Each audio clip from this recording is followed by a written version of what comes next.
We are live there. Good. Good. All right, let's do this thing. Hey, Gamerman, how you doing, bud? We'll get you the scorecards after this as the prelims continue live from Atlanta. Ladies and gentlemen, boys and girls, children of all ages, how you folks doing? Welcome to our UFC 236 live stream. I hope you guys are just as excited to be here today as I am. We've got a pretty good show ahead of us for today. Looking forward to potentially seeing a new champion or two. You never know. Guessing only one, but that's just my thoughts.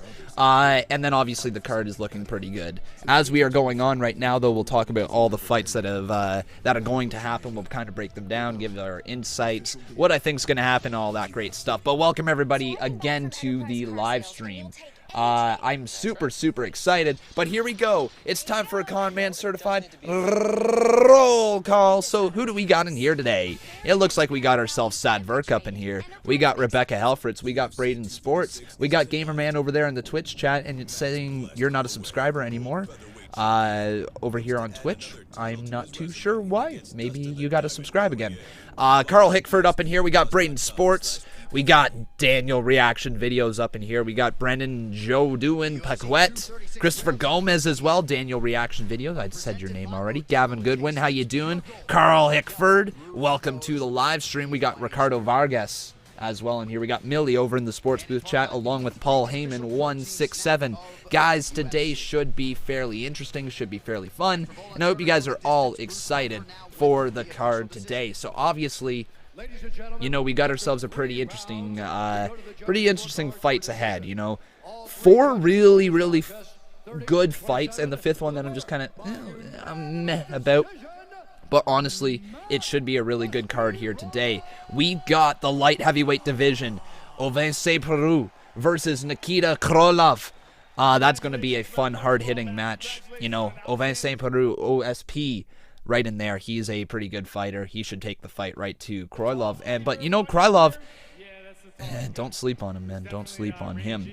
Alan Juban versus Dwight Grant. I legit can't comment on that one. I don't know much about those fighters. It's a welterweight fight though, so that should be pretty good. We got another light heavyweight division fight, which is going to be Eric Anders versus Kali Roundtree Jr. So that'll be a good fight. I've seen Roundtree fight a few times. I don't think I've ever seen Anders fight. I don't believe so, but I recognize the name. So that should be good. Then we get into the 2 co-main events of the evening. The middleweight championship, or interim championship, is on the line between Kelvin Gastelum and Israel Adesanya. Man, guys, Israel Adesanya. This is my boy. My buddy Steve introduced me to him about, I want to say a year and a half ago, maybe pushing 2 years now.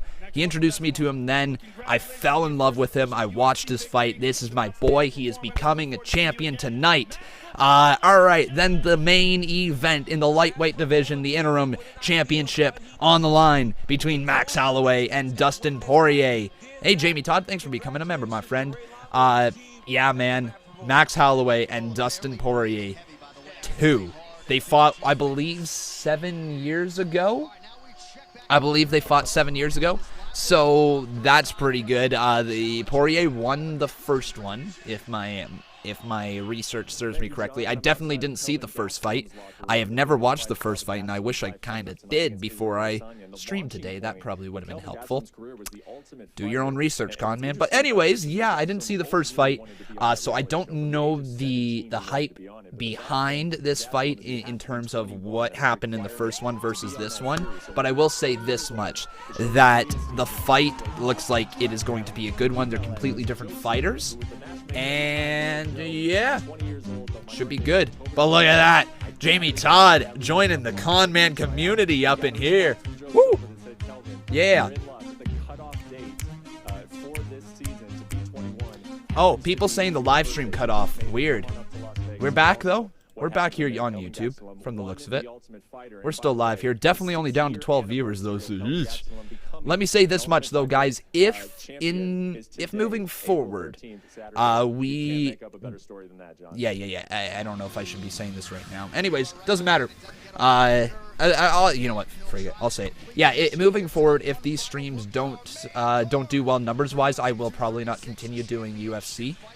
Just moving forward, maybe only the big ones, simply because it takes up Saturdays, and when I've got a jam-packed schedule throughout the weekdays, I might not want to continue UFCs on weekends. So it depends on how these do numbers-wise. Most likely, if this one does like the last one, we're probably going to be removing UFC from our pay-per-view schedule. Maybe. I don't know. If you guys like them that much, though, then fight for them. Keep them on the streams. But I know we are a WWE channel, and it can sometimes hurt our search rankings and all that when we stream UFC. So, yeah.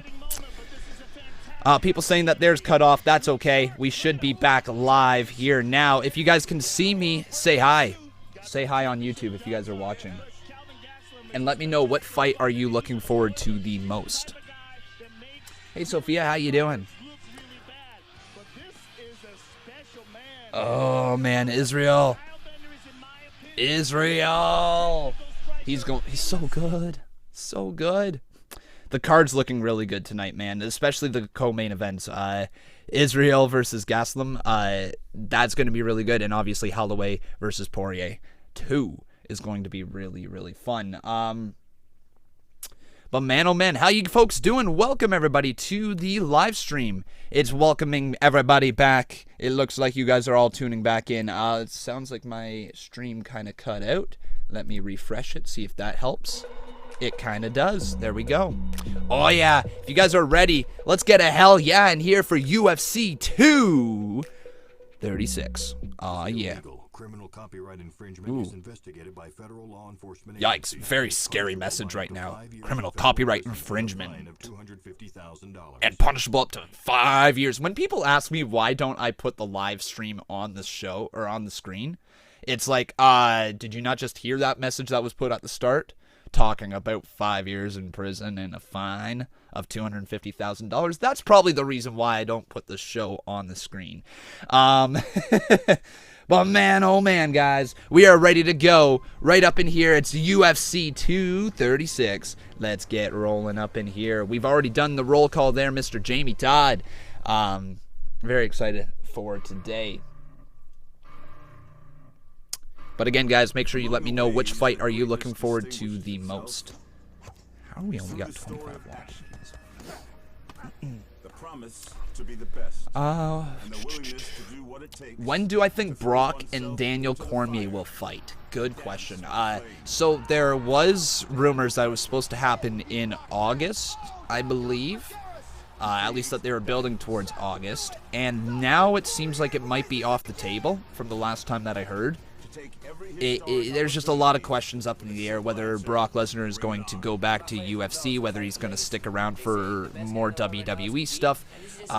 We don't really know at this point. I'm sure Daniel Cormier would like to take on Brock Lesnar. It all depends on Brock, I think, at the end of the day. But also, I believe they might be going Cormier versus Miocic, right? Stipe. At least I believe that might be where they're heading, in that direction, right? Correct me if I'm wrong there, but is that the next fight for Daniel Cormier? Stipe.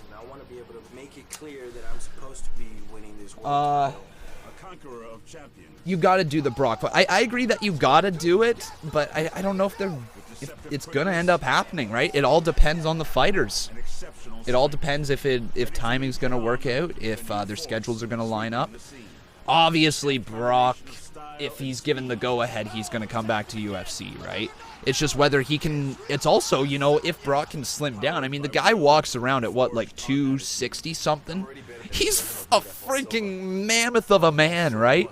And he might not be able to cut the weight to get down to UFC in time for, say, like August or something. Maybe he needs a year to get in octagon shape or something like that. I don't know. But it could take him a while. Zedgoose, thank you very much for following me over there on Twitch. Welcome to the Conman community. I can't give you guys a link, unfortunately. That will get me banned from the channel or from the platform.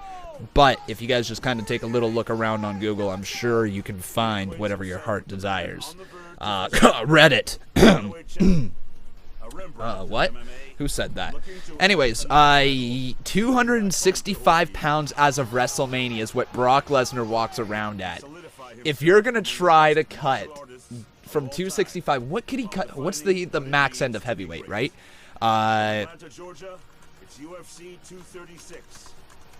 One sec.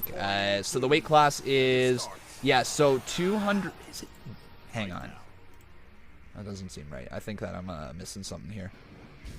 No? Is it seriously 26? It's 265, isn't it? Dateline, Atlanta, Georgia. How does the heavyweight thing work again? My casual side of me showing right now. Upper weight limit's 265. There you go. So, okay, so yeah. Okay, never mind. So it goes up to 265. Okay, so he is in octagon shape. Sorry, I didn't realize it was that big of a and I thought it was around the 250 limit. Anyways, never mind.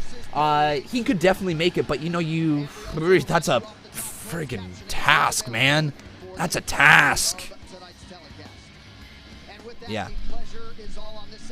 He's 287 during fight night. That's just freaking ridiculous. That is just ridiculous. That's the size of a man that we're talking about. Like Brock Lesnar. No wonder when he steps in the octagon, he's kind of like well, he's a beast, right? He lives up to his name. And my audio is spiking a lot here tonight, guys. I apologize. I'm going to turn this down a little bit. Is my audio okay now, guys, as I'm talking like this? Or am I too quiet right here? You guys also, can you hear the background audio as Joe Rogan and Daniel Cormier are on commentary tonight? That's kind of fun. Fantastic fights too. I'm so excited about these fights because both these fights to me are who knows. Yeah. I love a who knows contest, and both of them. Who's that? That's ASDDDDFFFFFG. He says, I don't like UFC, but I love watching you, and you're my favorite on YouTube and on Twitch. Well, thank you so much, dude. I appreciate the kind words right there. We are closing in on the first fight, though, which I believe is going to be OSP versus Krylov right over here. Sounds good. Everybody's saying sounds good. Hopefully my audio won't be spiking through it the entire night. I also can't be yelling too much. Okay, I seriously want to apologize to my neighbors. I've been yelling like at my top of my lungs for like, I don't know, the past 2 weeks straight, only having like one day off. So sorry, neighbors, but yeah, I got a job to do. Got people that entertain, you know. He has a championship mentality, and he has no weaknesses. He can submit you, he can finish you. He's got great takedown defense. That's true. It's not rare. It's not rare, but you just see how Brock Lesnar walks around, right? Like, the dude is shredded. He's massive. He's just a big freaking boy, and that's a a lot of weight to try to drop down to. And be in fighting condition as well. But let me know, guys, which fight are you looking forward to the most on the card here tonight? Holloway versus Poirier, Gastelum versus wow. Gastelum. My God, why can't I say his name? I screw up saying his name all the time. Gastelum versus Adesanya, Anders versus Roundtree, Juban versus Grant, OSP versus Krylov. Again, let me know, guys. Oh, yeah. Conman is the new Mr. No Days Off. Damn right, man. No, I do have days off. You need days off. I see that whole idea of no days off. It's not true. It's not true. Unless you're somebody like The Rock or like, say, Kevin Hart or something, there's nobody who's no days off. Everybody has a day off here and there. Everybody has one of those days to sit down or what that. Everybody goes home at the end of their day, and a lot of the people who say Mr. No Days Off, there are a lot of people who work only, for 3-4 hours a day. They're like, yeah, every single day I work. It's okay. Yeah. But no, it's just a cool frame of mind for people saying, no days off. Just probably not true. You need days off. Your brain needs to refresh. You need the occasional one. Charge up the system, right? Come back harder. Quick little shout out here to Dean. who followed me over there on Twitter. So, Dean, thank you very much for following me on Twitter. Reminder, everybody, if you do subscribe to the channel, you can see your name pop up on the top left-hand corner. You can also leave a like here on this video, and let's get this all the way up to 50 likes here tonight. Hey, Con, do you watch boxing? I don't. Banner Beats, I don't watch boxing. I really don't. Don't know what other entertaining comment I can give you there. Thanks for hosting me, though. I appreciate that. But yeah, we got 46 or 48 viewers over there on Twitch. Thank you guys for watching on Twitch. Please make sure you guys drop a follow. All right, we are going to be live here for the rest of the card. 5 fights, all covered by Conman, yours truly, your favorite streamer right here. Yes, I know the Leafs and Bruins game is going on. Please don't talk to me about the Leafs right now. They're kind of crapping the bed. Ugh. Unless they bounce back since the last time I checked the score, which was about 10 minutes ago.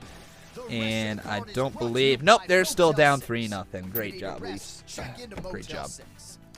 Yeah, I'm definitely a big hockey fan. I would love to stream hockey one day. I'd love to stream my reactions to like the Toronto Maple Leafs or something. I love them. A day off is rare for me. Wow, Rebecca, man, you're a hard worker, aren't you? Very hard worker. Yo, folks, we got 72 watching right now over on Twitch. Welcome. This is very rare that we have more people watching us on Twitch than we do YouTube. Jerick, thank you for tuning in over there. We're also live on Sports Booth, guys, so if you wish to check us out on Sports Booth, please do. There are some amazing, amazing features coming to Sports Booth, and I had a little help, a little suggestion for them, and you know, they're turning it into an idea, and I can't wait, guys. Sports Booth is going to be awesome. It seriously is. It's coming along over there. I can't wait to see what this new little feature is all about. I don't want to spoil it for them, though, so I'm not going to say anything until it officially comes out. Hey, Miles, how you doing? Welcome to the live stream. Welcome, everybody. But here we go. Is it time for the show? His or her opponent 9 or fewer. And scoring is based on effective striking and grappling, followed then by aggression, and finally octagon control in that order. There you go. There's the rules of the octagon. Also of note tonight, the Georgia State Athletic... Who are the commentators? Joe Rogan, Daniel Cormier are your 2 rotating commentators. They are in tonight, and I forget the third guy's name. Their play-by-play guy. I forget him. I forget what his name is. I don't know why. I probably should know that. Do I show the fight or no? No, I cannot, my friend. That is copyright. I don't like to address it way too often because I do get that same comment over and over again. But there is certainly ways to watch the stream and then sync it up with, you know, another screen so you can get the fight companion, you can get this, you can get your stream together, you can have some fun, you can talk to the people, all that stuff. It's a great way to watch the show. So hopefully you consider doing that. Con, I challenge you to a dance break. Lucas Bright, I declined your challenge. Well, that sucks, doesn't it? Sorry, bud. No, I ain't dancing right now. Not going on no dance break. Gonna quickly refresh my live stream so we can get the audio back to you guys. And hopefully it'll all be fixed. There we go. Let's get right into this thing. I think anybody can be broken. It's just a matter of fact is, you know, how I'm gonna... Krylov is susceptible to submissions. Is he now? All right. So that's the thing that he's going to want to be looking out for. Doesn't want to go to the ground against OSP, right? Can somebody tell me a little bit about Dwight Grant and Alan Juban? I don't know anything about those fighters. Let me take a quick look here, guys, because I'm becoming less and less of a casual, but I'm still a little bit on the casual side. Still trying to understand this sport and learn all the fighters. Let's see here, 236. So Juban is 16-6-0, and Dwight Grant is 9-2-0. So Dwight, what was his what's his fight history here? So he last lost on December 15th, and then he won his comeback fight after that against Carl Pedersol Jr., and that was Fight Night 145, so February 23rd. So coming off of a win right here, a knockout, total knockout, in, or TKO, I should say. TKO, whatever. Round 1. So he's coming off a knockout victory. Interesting. Should be good. Some people say my YouTube is down. That's okay. You guys can watch me on Twitch if your YouTube is down, or if both of those are down, Twitch and YouTube, you can always watch me on the Lovable Sports Booth site. That's right, it's Lovable, just like Bailey.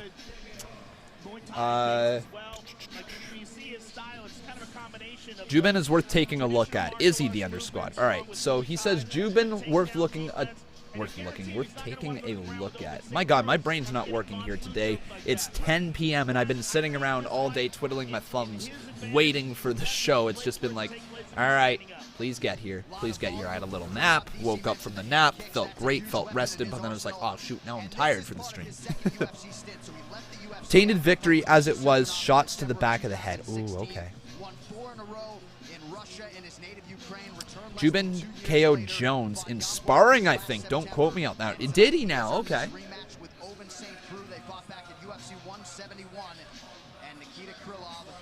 Good thing you got 100K subs on the Mayweather-McGregor fight. Why is it a good thing I got it there? I'm happy I got it there, but I think this channel would have hit it one day regardless. You know, we have a lot of fun here. All right. But these are the fighters right here. OSP, Krylov.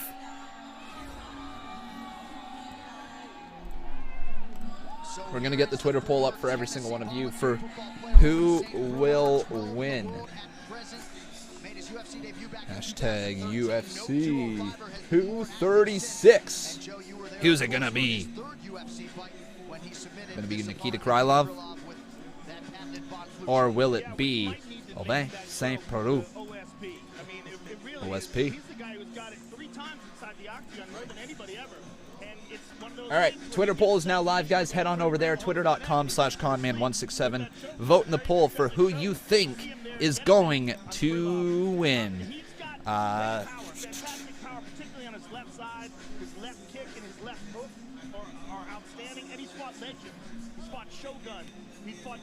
Alright.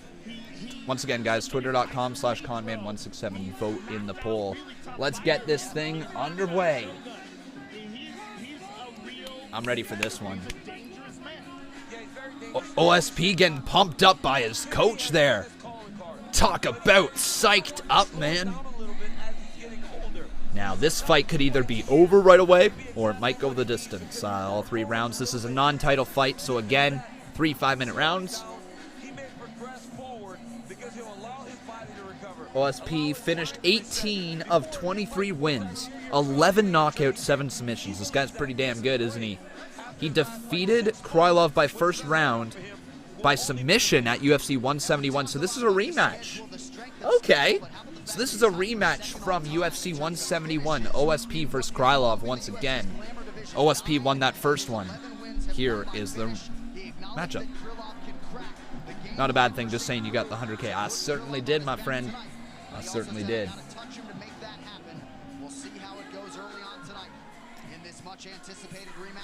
Is Jack Swagger in this one or a different one? Jack Swagger's in Bellator, correct? Right? Jack Swagger. Oh, hang on. I will read that in a second. But right now, the tail of the tape. OSP is 36 years of age. Krylov, 27. Height of 6 inches, 6 foot 3.5 for OSP, 6'3" for Krylov, 206 to 205 for OSP, has the advantage there, and the reach advantage goes to OSP as well. Here we go. Live from the State Farm Arena in Atlanta, Georgia, for UFC 236, Holloway versus Poirier 2. And now, this fight is 3 rounds in the UFC light heavyweight division. Introducing first, fighting out of the blue corner, a Kyokushin karate fighter, holding a professional record, 25 wins, 6 losses. He stands 6 feet 3 inches tall, weighing in at 205 pounds. Fighting out of Donetsk, Ukraine, Nikita the Miner Krylov. All right. Again, guys, let me know on Twitter who you got. Fighting out of the red red corner, a mixed martial artist. The fan holding favorite, a OSP. record, 23 wins, 12 losses. He stands 6 feet 3 and 1/2 inches tall, weighing in at Yes, 206 pounds. Fighting out of Knoxville, Tennessee, Ovince St. And when the action begins, our referee in charge, Blake Rice. All right. Here we go. our Blake Rice, the referee. referee for this pay-per-view opener. Round 1, folks. Round 1 Here we go. I turned the audio up just a little bit for the fights here. You should be able to hear a little bit of the background audio. I will try not to scream too loud so that I don't spike your audio in your ears and your headphone users so nobody dies, nobody loses an ear. But here we go. Referee has signaled the start of the fight. Touch of the gloves and OSP in red. Krylov in black. Right now, a leg kick starting out. So it looks like he's going to test the field here, try to test the distance on OSP, see if he is going to back up or if OSP is going to be the one dictating the start of the fight. It doesn't look like that, as Krylov is the one being the aggressor here, leaning in with a left jab and connecting on the jaw there slightly of OSP. Looking pretty good. Krylov connecting on those strikes, but OSP doing what he does best, and the takedown there, taking him down to the ground. Gonna try to drive for a submission victory, kind of like the first time against Krylov all the way back at UFC 171. Defeated him by submission. Just dragging him off the cage, man. OSP, a beast. But, man, hammer fist there to the top of the head. Referee, you got to watch that. St. Preux taking advice from Eric Turner there, right? And now the head of OSP is caught underneath the arm of Krylov. Going for a guillotine, it looks like, but I don't think he's got the position on him quite yet. The back of his hands of OSP's are across the back of the legs of Krylov. Pushed up against the cage right now, though. Going for the left leg of Krylov. He hooked it and took him down to the ground. But, man, Krylov still pushing back up hard against the cage and back up to his feet. Grabbing the left hand there of OSP is Krylov. Now he's got his free. Still hooked behind the back leg. Going for another leg takedown, single leg takedown, but he couldn't quite get it there. Pushed up against that cage. That's where OSP needs to back him off. Now reversing it as Krylov has OSP pushed up against the cage. Yep, you got to push through that there. Step over and take him down. If you're OSP, if that's what you're looking for. Krylov right now, he wants to keep the stand-up game going. He does not want to go down in the first round. Wants to try to tire out OSP so he can't ground and pound him. But they, again, sweeping the legs, trying to go for another takedown was OSP. But Krylov keeps fighting them off. He keeps slipping, but quickly back up to his feet. Have the fight started? Yes, this is the first fight, round 1 right now of UFC 236. OSP versus Krylov. OSP in red, again, Krylov in black. 2 minutes, 36 seconds left in this round. And you can hear the boos starting to echo through the arena. They want to see a little bit more from these fighters. It's okay, it's round 1, you know? You don't want to exert all your energy in the first round. Try to get a feel for the fighter. You've already faced the... Oh, man, St. Preux driving Krylov's head right into the mat. But now in full guard. Sharp elbows to the top. Yep, there you go. Good angles on those elbows from the Ukrainian Nikita Krylov. Yep, he is getting those elbow strikes off there. But now trying to step over there, going for, what is it called? Side mount? Full mount? Oh, frig, why am I such a noob here with some of my calls? Hooking the left leg, though, well on the ground. He's going for an arm bar. Is that what he's reaching for? No, OSP couldn't quite get it. Oh, that left arm was free there for a second. Oh, sharp elbows. We're on the ground. Ground and pound game right now from OSP. It looks like. Nope. We're not going to get anything quite yet. With a lot of support in the building here tonight, under 90 seconds now to go in the round. Back up to their feet. Oh, going for a thrust kick there and a little jab. Sharp knee attempt. Trying to drive the knees right into OSP's face was Krylov. And now Krylov, the Fury, is starting to get there, but equally backing up there. Back towards the center of the octagon. Oh! Strong strike attempt there from OSP. Couldn't quite deliver. Couldn't quite connect. For real early in the fight, should not have his mouth open, breathing already. Right now, 81% of you saying OSP.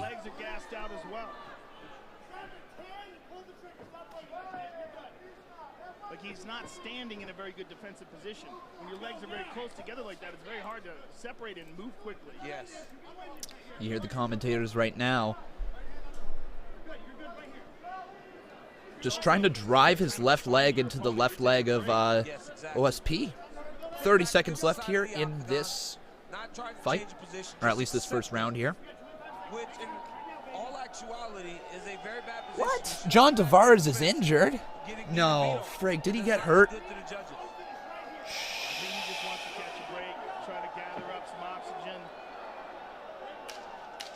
10 seconds left here in this fight. Jabs to the midsection of OSP from... Oh, goes for the leg kick, or high kick, I should say, but couldn't quite get it there. Here we go. Gonna cut to the corners. Let's hear what people have to say. Switch to Body Armor, the official sports drink of UFC. More natural, better sports drink. Grab one today at Speedway. I need some level changes into 7. Look at me! Yes. Sit back. Good. You ain't tired. You don't get tired. Do you understand? Yes, sir. You push the pace. Look, you're doing a great job on the takedowns. Just don't squeeze the whole time, right? Yes. What are we gonna do this round? Level changes into the 7. Deep breath. You understand? Slow everything down now. Slow everything down. Slow everything down. Everything good? Yep. Arms good? Yep. Hands up. He thinks you're gonna be tired. Here we see Ovince St. Preux with the takedown. And here's another one. So you guys heard the corner there? Outside. Thinking that he's going to be tired. Kick to the body, a beautiful right hand there that Imagine Braun Strowman in the UFC. Jeez, man. That wouldn't be fair. Ovince St. Preux The crazy part is a lot of WWE superstars, like the big ones, could probably do okay inside the UFC. I mean, you're just a big man. I'm sure you know how to throw haymakers. Imagine Big Show. Like, imagine they created like a super heavyweight division, then all of a sudden you're getting like Braun Strowman versus Big Show in the UFC. Oh, Lord, Lord. All right, round 2 right here, folks. Let me adjust this that says to round 2. Boom. And reminder to every single one of you, if you are enjoying the show, please make sure you leave a like watching here on YouTube. Make sure you are either subscribed or following me, depending on the platform you're watching. And please, if you guys are really enjoying the show, always make sure you consider dropping a donation, whether it's $1 or $2. Oh! He connected there, did Krylov. The right hand caught OSP, but right into the clinch. Situation before where it looked like he was losing against Corey Anderson, and he landed a beautiful high kick to finish the fight. So there you go. Still in the clinch right now. Going for the leg once again is OSP, but again Krylov pushed right up against that cage. Dropping down to a knee, but now back up to 2 feet. Going for that takedown again, but Krylov doing a much better job blocking it this time. Will he fight him off? OSP, the much stronger man by the looks of it, but not able to get him down quite yet. Still hooking the back legs.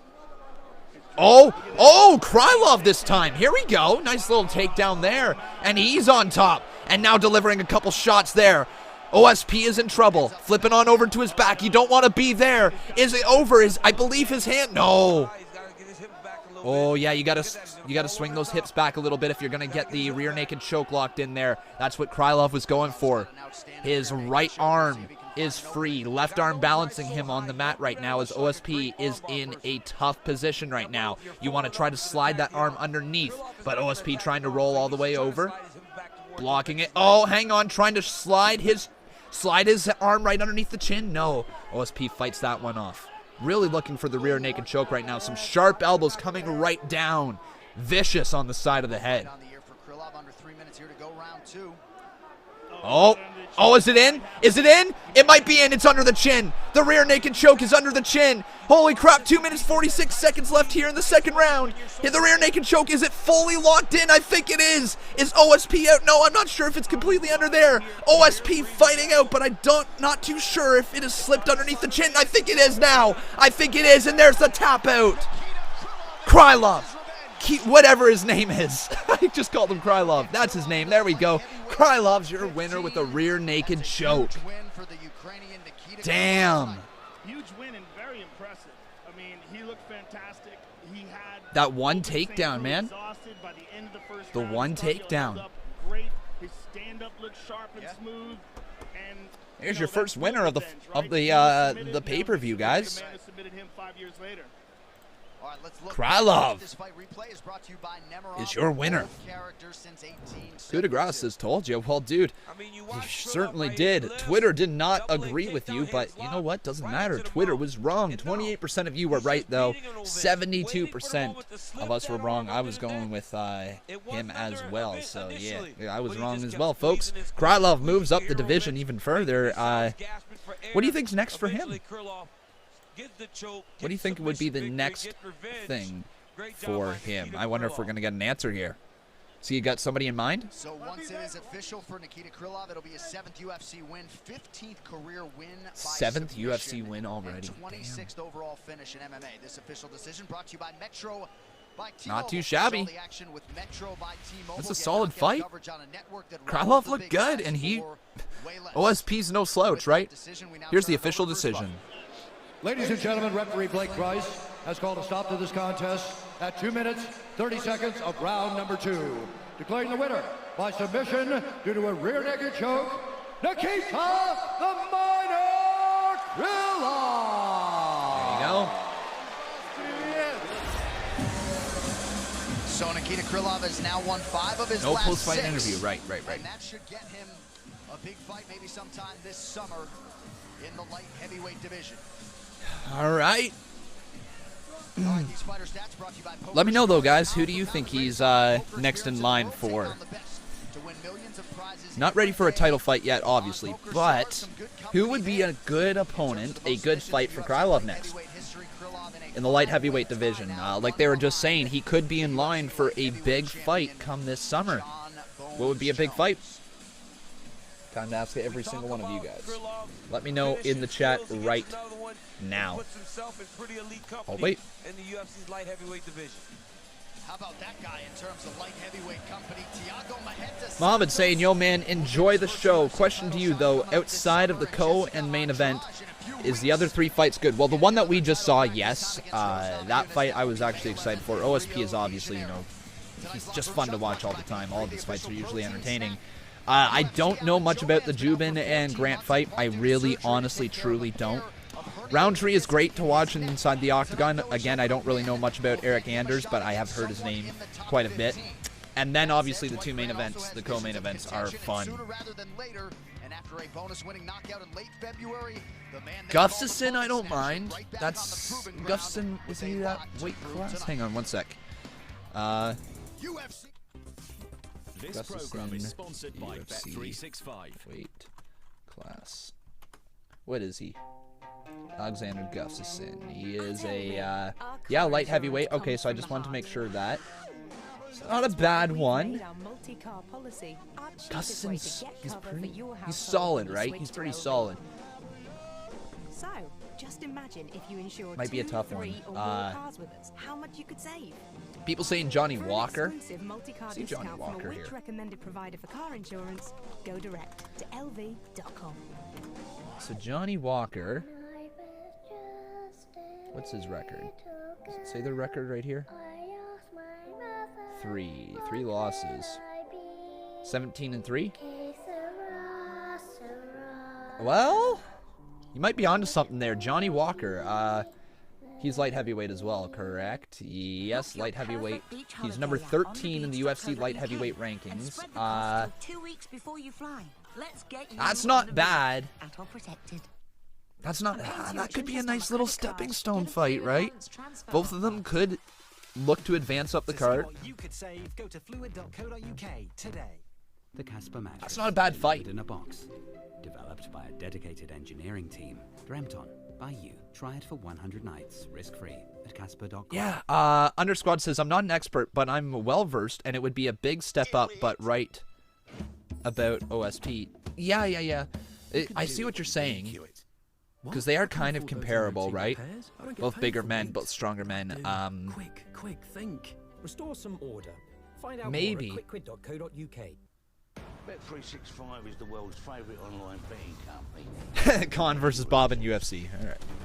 OSP was 1 ranking ahead of Walker. So there you go. So he was 1 ranking ahead of Walker. So maybe that's not the right one. Maybe Gustafsson is the right fight. Like, let's take a look at the UFC lightweight rankings. Lightweight rankings right now. So handle responsibly. As of right now, in the lightweight division, You know what really stinks? Khabib is obviously your champ. Then Tony Ferguson and McGregor are right behind there. And then you got Dustin Poirier. So, outside of that, like, you just had... With QuickBooks, you can snap, sort, and store your receipts, which makes tax filing a doddle. Because after a day of working with needles, you shouldn't be the one in pain. Light heavyweight. There we go. I was looking at it. That's not right. I was looking at it. I read that as lightweight, and I was like, that doesn't make any sense. Khabib is totally not the light heavyweight champion. There we go, guys. I was like, what the heck is going on? Light heavyweight, John Jones. I was looking through the division. I'm like, what the heck? Yeah, guys, I was literally reading through it. I'm like, this does not make any sense. I'm reading something wrong here. Light heavyweight, here we go. So John Jones is your champ right there. Then you got Daniel Cormier and Alexander Gustafsson. So Gustafsson's number 2 ranked. That might be a too big of a stretch. Thousands of businesses have taken out a funding circle loan with rates from 1.9% per year. Apply at fundingcircle.com. What about Dominic Reyes? What's Dominic Reyes been up to? Anthony Smith wouldn't be bad either. Yeah, maybe Gustafsson's just... Oh, that's a big fight, though. He could prove himself ready for a championship fight if he beat Gustafsson. If he beat Smith, Reyes, or Santos, I think you put yourself in the conversation for a title fight, but then you don't end up... actually... No. You set yourself up for a potential title shot, but you don't make yourself the number 1 contender. If you beat Gustafsson, I think that puts yourself right in the conversation for a shot at John Jones, right? The Reyes wouldn't be bad. Dominic Reyes wouldn't be bad. That's the way I'd probably go. Favorite fight of all time? I don't know. I legit don't know. So I've never hid this thing from people who are watching the show. I definitely haven't been watching UFC my entire life. I have been a WWE fan basically the entire time I've been watching, stuff on TV. So do I have a favorite fight of all time? One that sticks out as beyond amazing? No. Do I have favorite moments, though? Hell yeah, I do. I've got lots of favorite moments. One that I will never forget, though, is when Holly Holm knocked out Ronda Rousey. I was inside of a bar right across the road from a casino. So we went to the casino earlier on in the night, and there's a bunch of people who were betting on the Ronda Rousey fight, and a lot of people lost money on Ronda Rousey that night. It was hilarious to watch. There's no better thing in the world than being around a casino and going to a bar like literally right across the road and seeing people's faces just drain when they're like, oh, I just lost all that money. There is no funnier thing in the world, but there's no better feeling in the world than the people who were at the bar who bet on Holm. One guy, he put like $200 on Holm or something like that, and it was walking out of there just like a bunch of money. He was selling so hard. He was buying rounds for all his buddies. He was just like, I just won this much money. Or you like $200, $500 or something on her. It was crazy. It was so much fun to see happen. So like that's one of my favorite moments, just simply because the people that I was around and just how unexpected it was when Ronda Rousey got knocked out by Holm, and that quick as well. The whole bar was like crowded around the TV. The drinks were still being poured because the fight had basically just started, and we're watching and we're like, oh my god, like, is this seriously a thing? We're losing our minds. Oh, that moment, I think it's safe to say I became more of a UFC fan than I ever had ever in my life. That's really cool to say, I am definitely still on the casual spectrum of UFC fans for sure. But I'm getting there. I'm learning things. It's going to take a few years here to truly understand this sport. I'm understanding, I believe, the point system, how it works. I learned something pretty neat earlier tonight, how referees are able to take away those points and how easy it is to have points taken away from you. I believe it was in the prelims, one guy grabbed onto the cage and immediately got a point taken away from him. You can't do that, right? So I'm learning things as I continue to watch here. Having lots of fun while doing so. But guys, if you have not done so, please make sure you leave a like on this video. Also making sure you subscribe.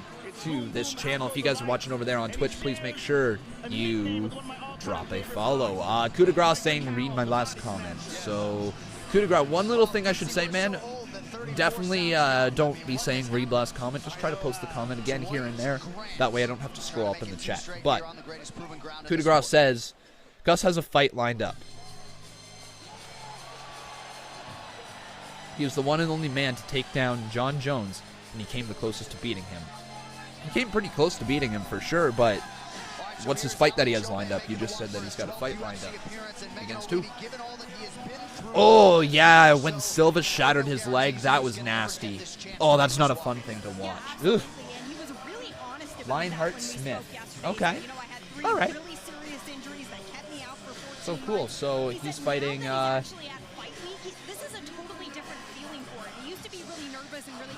fighting Lionheart Smith. So Anthony Smith. Cool. That'll be a good fight. Man, 2 versus 4 in the lightweight ranking. So yeah, that's the way I would go with that then. You have Gustafsson face off against Smith. And then you have Reyes face off against, what's his name? Krylov there. Yeah, that's the way that you do that. There's your big fight throughout the summer because Krylov kind of deserves it after that one, and it doesn't put him immediately in title contention should he win that fight, right? There's still question, you know, if he can beat anybody in the top 4. There you go. That's how you build up the next guy. So Reyes versus Krylov, you go Gustafsson versus Smith, and then if Gustafsson gets another shot at the championship, if you were to win that, great. If Smith ends up beating Gustafsson, then I think the fight you have after that is the winner of Dominic Reyes and Krylov. Take on them, and then that one becomes the guy who gets the shot at John Jones. I think you could go that direction, but you might just skip that one fight, and you might just go immediately the winner versus John Jones. A couple ways you could go with it. But the light heavyweight division, obviously fun to watch. That has the technical ability with the power that he possesses in there. Just honestly feels like the right brand. You're saying against Anderson, so Corey Anderson, so give him the number 8 as opposed to number 5.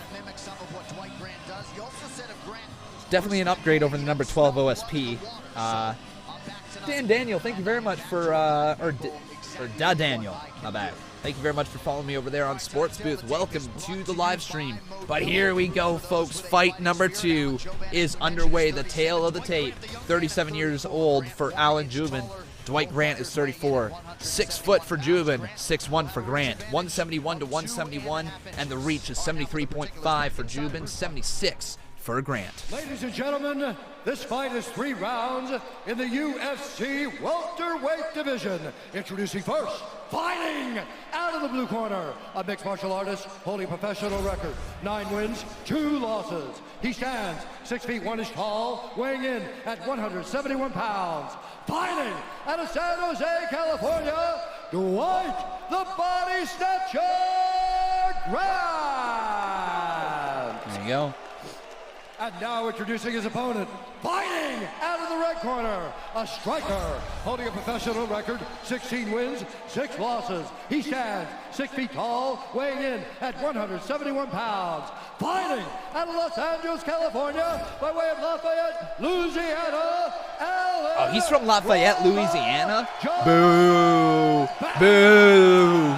Boo! The action begins. Our referee in charge, George. Lafayette, Louisiana, the worst WWE crowd in the history of WWE's crowds. That was terrible. Oh, Lafayette, Louisiana.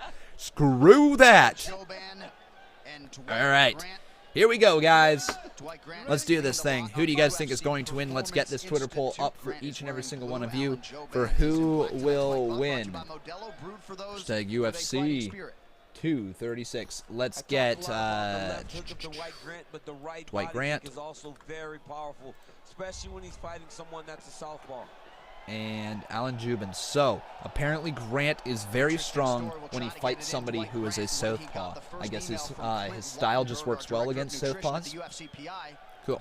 But guys, head on over to twitter.com/Conman167. Make sure you vote in the Twitter poll for who you think is going to win. Again, that's twitter.com/Conman167. The link is down in the description below. But here we are at 4 minutes and 20 seconds left in this first round. Oh, just missing on the high kick was Juban.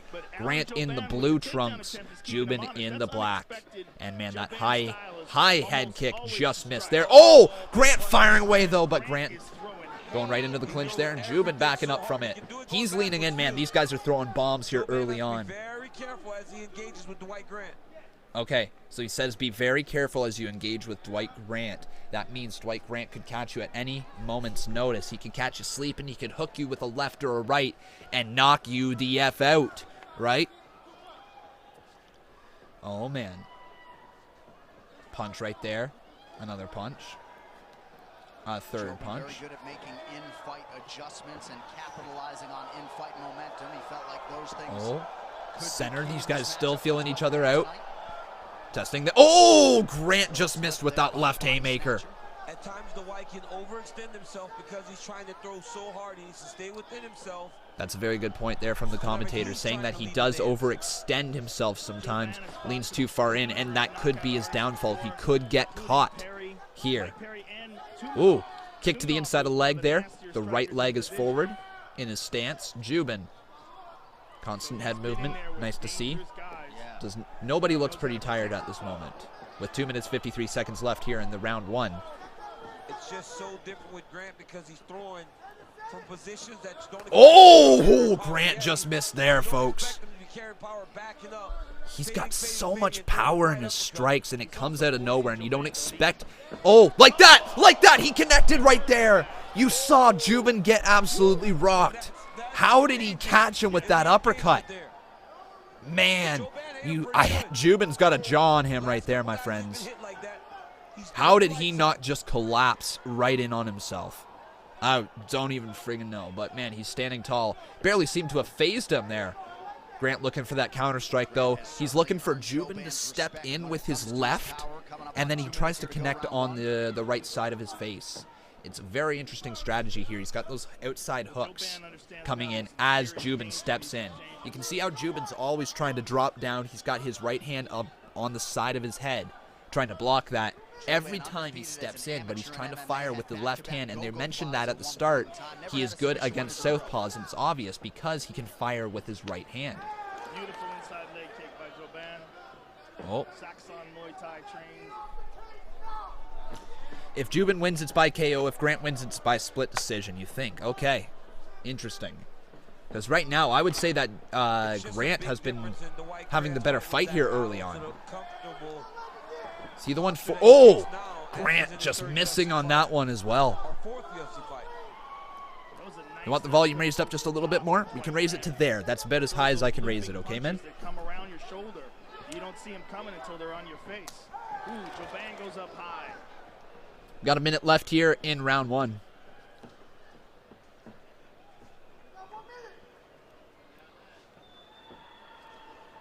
Lots of movement in this fight. Grant looking for that. Oh, man.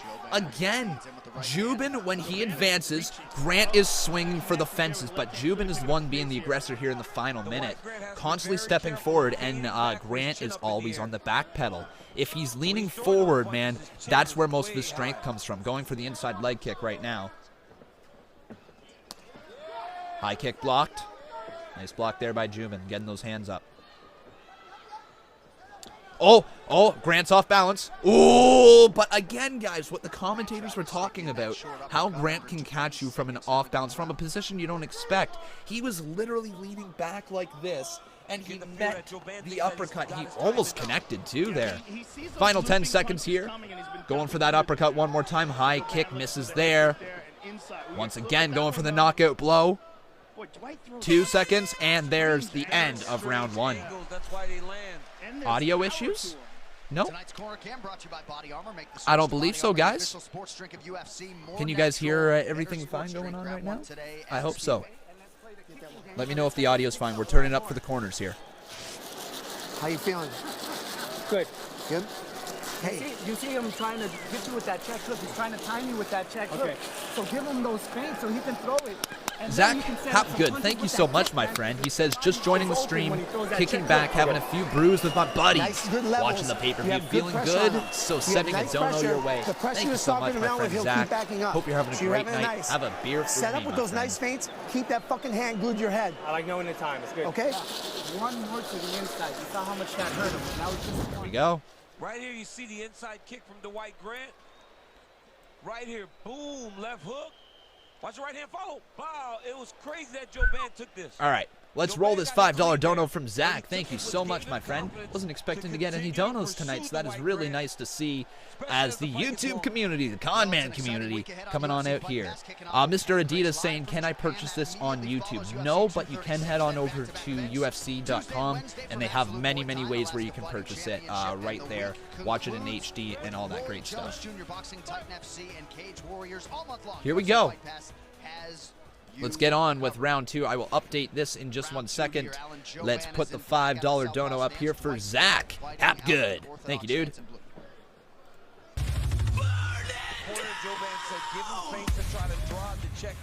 Yeah, man. All right, round 2 right here. Oh, Grant just firing away. He's got him on the back pedal now. Juban in a little bit of trouble. They're so unorthodox and dangerous. It's like one of those guys that has this tremendous power that every moment you're in there. Can you guys hear like the UFC commentators talk a little bit while I'm talking over them? Like, it's not bad if, like, say I stay a little quiet. You guys could hear him? Ah, yeah, Zach. Drink that beer down. I hope it goes down smooth, my friend.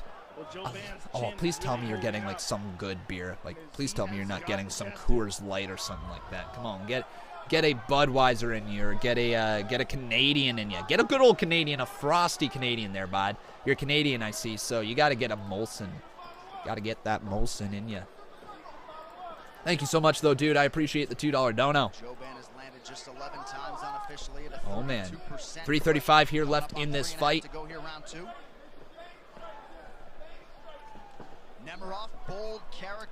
hear fine? Good. Good, that's what I like to hear, guys. Oh, punch attempt there from Juban. Juban's having a very difficult time trapping him.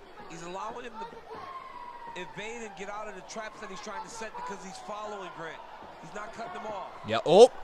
Swinging for get. Man, Grant's an interesting fighter. Good inside leg kick by Grant. Grant's a very interesting fighter because he's got so much power, but he doesn't hold his ground. You know, I'm watching this whole fight right here. He's been on the back pedal the entire time. And I get what he's trying to do. He's trying to allow Juban to come on into him so he can meet him with the uppercut or meet him with some sort of counter. So he's definitely a counter fighter, a counter striker. But, like, all Juban has to do is maintain his distance, lean in, and then block. It's very predictable right now what Grant's doing. And honestly, Juban has been in control here for what seems like the entire second round so far. I know we got 2 minutes, 23 seconds left, but he certainly seems like it's been him dictating the pace, dictating the strides by each man. You know, he's dictating the fight right now. It's his fight to lose at this moment. Oh, nice attempt there by Grant, but there was no power on that one. And you see Grant's actually getting a little tired here in the second round. Constantly being on the back pedal, walking backwards, can't be good for your stamina a long time. Like, you see how he's stumbling all over the place, folks. Grant does not look good right now. The thing about it is, though, he's not making Dwight Grant pay for it. Yep, yeah, he's not punishing him. He's avoiding the shots and he's pushing the pace. Yeah. Like right there. He's not making him pay. Exactly. Joe Rogan called that perfectly. He's not making him pay. He's pushing the fight. But yeah, Juban is not the one who's making him pay either, right? Like, this fight right now, guys, they aren't connecting on their strikes. It's just pushing them around the octagon, backpedaling out of there, and then getting back on the attack. He's not doing anything irrational. Good footwork and movement. Or there's just too much danger in going being reckless. Yeah, he hasn't really stung Dwight, though. Oh. Up against the cage now with 1 minute and 4 seconds left. Of the strikes. I haven't heard any stats on how many strikes have landed, though, folks. Not too many. You can tell Juban certainly respects the Juban is how you pronounce his friggin' name. Okay. Not Juban. Juban. Crowd letting them know, guys, they are not a fan of it. This has been 2 fights that the crowd has booed so far. Grant trying for some sort of combo right there, but it's not looking too good. Corona is the beer of choice tonight. Oh, buddy. Corona? Yo, when I was down in Mexico, all I was drinking was those cervezas all day, buddy. Oh, yeah. So good. A little bit of lime in there. Poolside is the best place, or beachside, whatever way. Little Corona. Can't go wrong with it. 9 seconds left here in this fight. Trying to lean in was Juban. Not able to connect there. 2, 1. And sound that horn. Guys, we are going to the 3rd and final round. The crowd is not a fan of it. I can't blame them. Just constantly backpedaling in this fight so far. Not a great fight so far. Sit down, take a seat. All right, hey, Volt, how you doing, bud? We need to be prepared, because you know he's going to try to wrestle, okay? Yeah. You know he is. All right, but he's frustrated. Your movement is awesome. I love it, okay? Yeah. Keep it going. Keep it going. Keep it active. All right.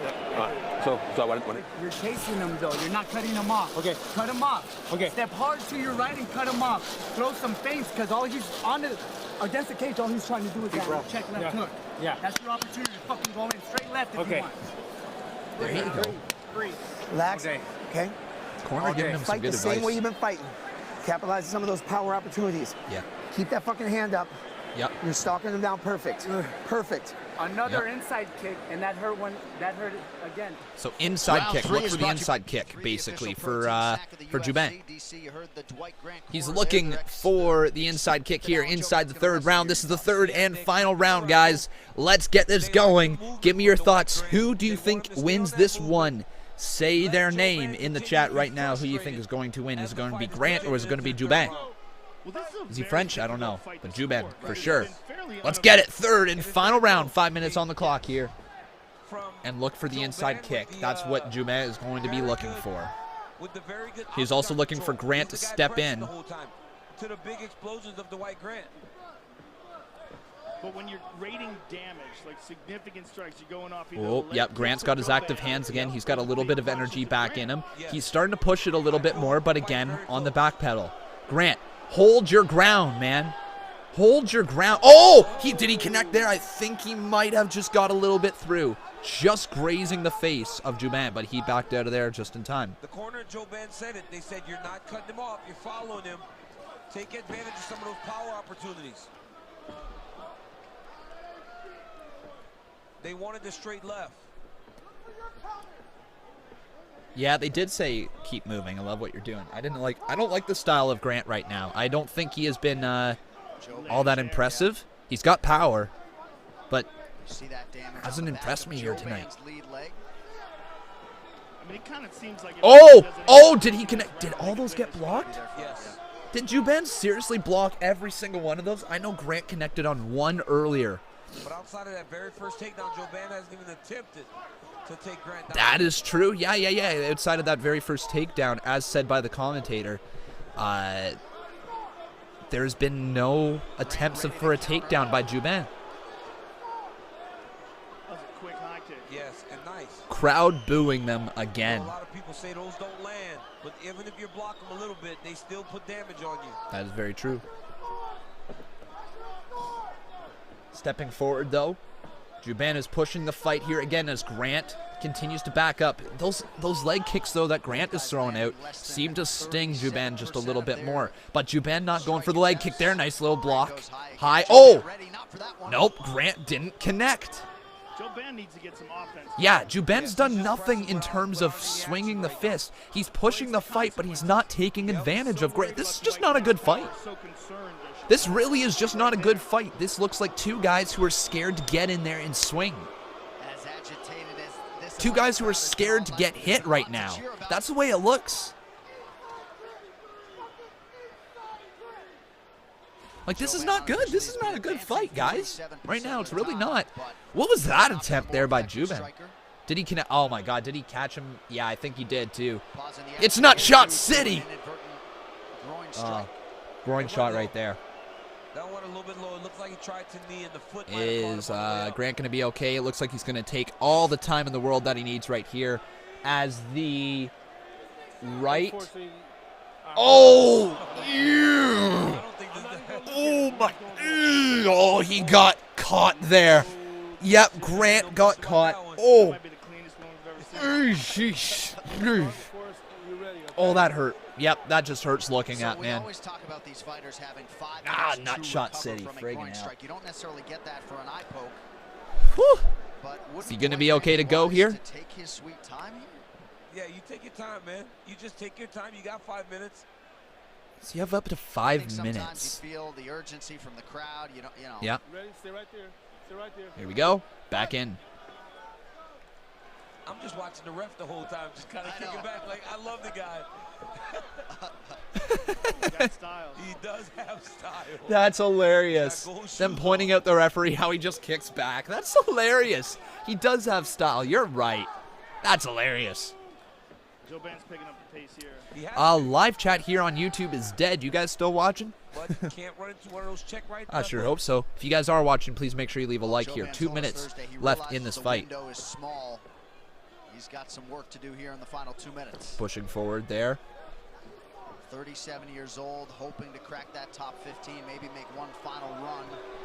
Still backing up. Grant has not been doing good, but Juban is not taking advantage. Who do you guys think is winning this fight right now? Because Grant has landed more significant strikes. That's just that's the downright truth of it. I think Grant has this one here.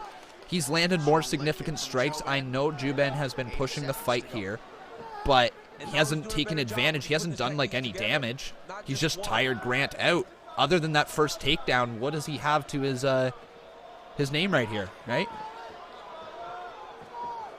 At least that's what I think. Knockouts and as many bonuses for Juban coming in, but just has had a hard time consistently finding the range tonight. Watching, nice job, guys. Good to hear.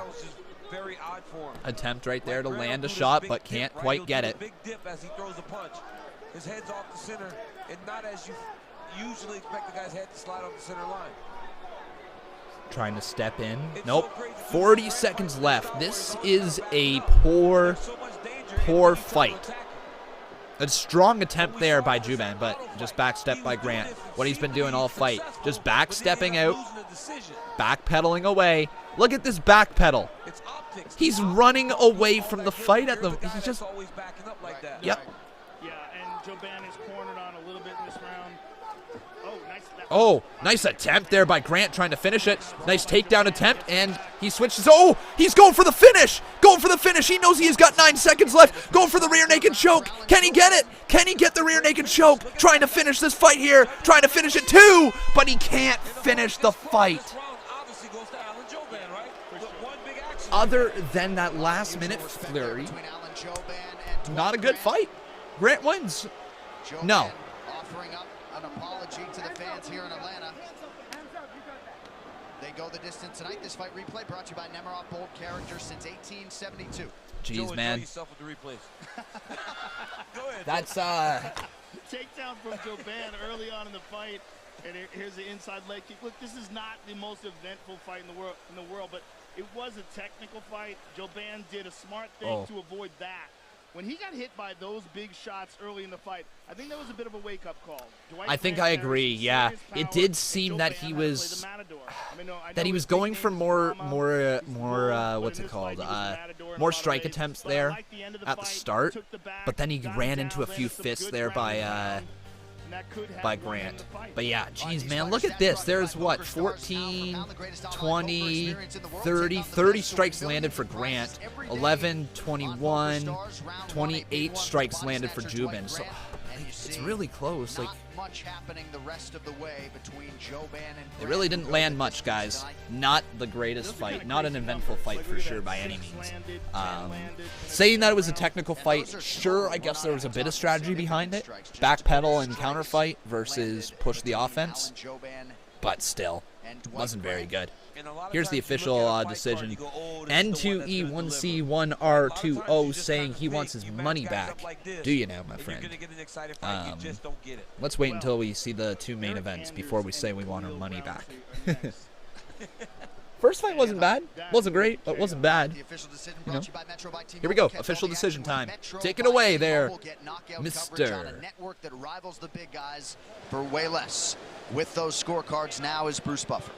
There we go. Couldn't remember. Ladies and gentlemen, there we go. after 3 rounds, we go to the judges' scorecards for a decision. Derek clearly scores the contest 29-28 Grant. Anthony Maness scores it 30-27 Juban. Wow. And Ken Coffey scores the contest 29-28 for the winner by split decision, Dwight the Body Snatcher. Whoa. All right, there you go. There you go. Dwight Grant, your winner by split decision tonight. You can't be that upset whenever you know, I understand the danger in the fight, but when it's that close and you landed 28 strikes, you can't be that upset. You can't feel that strongly that you won that fight. So as they're both standing up there, they've both got to be terrified at what the judges are going to read. There you go. Grant didn't look happy, which is kind of confusing. I mean, oh, look at that. She always throws a lot of strikes. So yeah, that is a very good point. Hey, Shaq's in the crowd. Mr. Shaquille O'Neal. He's right in there. Yeah, that's a very, very good point. When you only land 28 strikes, when you only land 28 significant strikes, you cannot bitch and moan when you lose that fight. You know, you really can't. That was not a good fight. Again, not a good fight. But each one of them, you know, they went up there. One has to win. And there you have it. Let's get Anders and Roundtree, though. Let's get this fight up on the screen. I'm super excited for each and every one of you to watch this one. Con would have a wrestling background. Hey, Andlock, how you doing, my friend? I would have a wrestling background. You are absolutely correct. Yes, the Buffer brothers are a thing. They definitely are. They don't need to buffer anytime that they go there on the microphone. Hey, you know what I said? I said it. Yeah, but if you guys are watching the stream, make sure that you leave a like on this video. Be greatly appreciated. Also making sure you are subscribed to the channel. You can see your name pop up all the way on the top left-hand corner. If you guys are watching over there on Twitch, please make sure you drop a follow. Okay, you can see your name pop up on the bottom right-hand side of the screen. I will shout you out, or at least do my best to shout you out. Please drop a follow, and if you guys really enjoy the stream, you can always make sure you subscribe over on Twitch, whether it be with Twitch Premium or whatever it's called, or whatever. Okay, make sure that you drop a subscription if you can.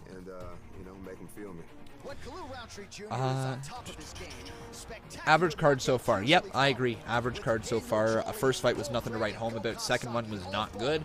I mean, nothing physically wrong with that second fight. Right? Definitely nothing physically wrong. But it just was not an entertaining fight, you know? I don't like seeing guys backpedal. Put it this way. If you were out on the street and you saw a guy backpedaling out of a fight, like, whoa, no, you'd be like, what the hell are you doing, man?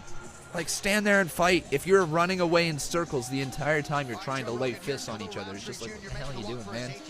Grow a pair. He always had plans to go to Thailand, and after getting dominated by Johnny Walker in the clinch, he went there expecting to go for a month. All right, guys, so this is the third fight of the evening. We've got ourselves Eric Anders. Man, this Eric Anders guy, he's big dude. Taking on Roundtree Jr. I got to pee really quick as well, guys, so I will be right back, okay? Just hold on, don't go anywhere. I'll be literally right back, okay? He had a really hard time in the Johnny Walker fight, but as we've seen, Johnny Walker's a scary and frightening individual. But before that, he knocked out Conman167, who's one of the all-time great kickboxers. That was a huge, huge win for him. He landed a beautiful left hand and followed it up with some nasty hammer fists. He's super talented with his striking and just a really explosive and dynamic presence in the light heavyweight division. You know, he's very explosive. He's dynamic. But the key word for him on Thursday was consistency. He said he can have these massive moments, but then he can follow it up with a fight like the Johnny Walker fight. And he said he's got to find it. He said, and he feels like this is the beginning of that, Joe. He said, all right, we back now. So and it'd be knocked so low. Is this guy coming out to Ariana Grande? And he feels that that is going to allow him to just be free inside of the octagon. I don't know. I asked him, I said, Khalil, I can't make it the song right now. Sometimes difficult for me to hear all the music going on. So consistently in my life now, I expect him to show in the octagon. It's just consistency. Let's hope the rest of the card goes better. That's what I'm thinking. I think that we're going to have a much better card from this fight onwards. The first two fights were kind of shit. We better have a better one. All right, again, guys, though, please make sure you leave a like if you're watching here on YouTube. Also, making sure you are subscribed to the channel, which you can see your name pop up on the top left-hand corner. If you're watching on Twitch, please make sure you drop a follow. You can see your name pop up on the bottom right-hand side of the screen. But let's get this thing going. Who's coming on out next? We all know his name.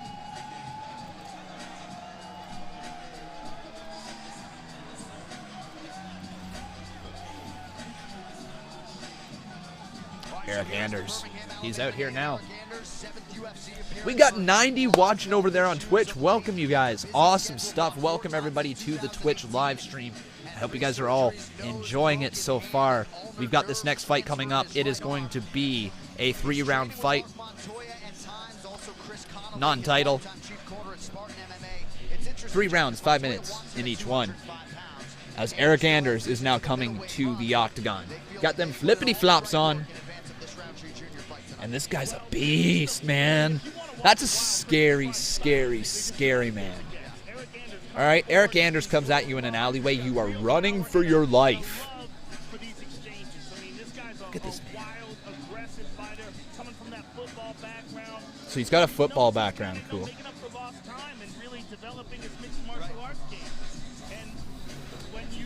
You know what makes me mad? I understand that you don't risk it in fights like the one we just saw, but in a title fight, it annoys me when guys don't give it their all. Yeah, that does too for me as well, man. It's annoying when you see people not giving it their all in a fight. You think you're in there with a fight against another man. Against another man who can legitimately kill you. Would you not be shitting bricks? Would you not just be like, all right, yeah, I'm in a fight of my life right here. Like, let's go, balls to the wall. Let's freaking give her, right?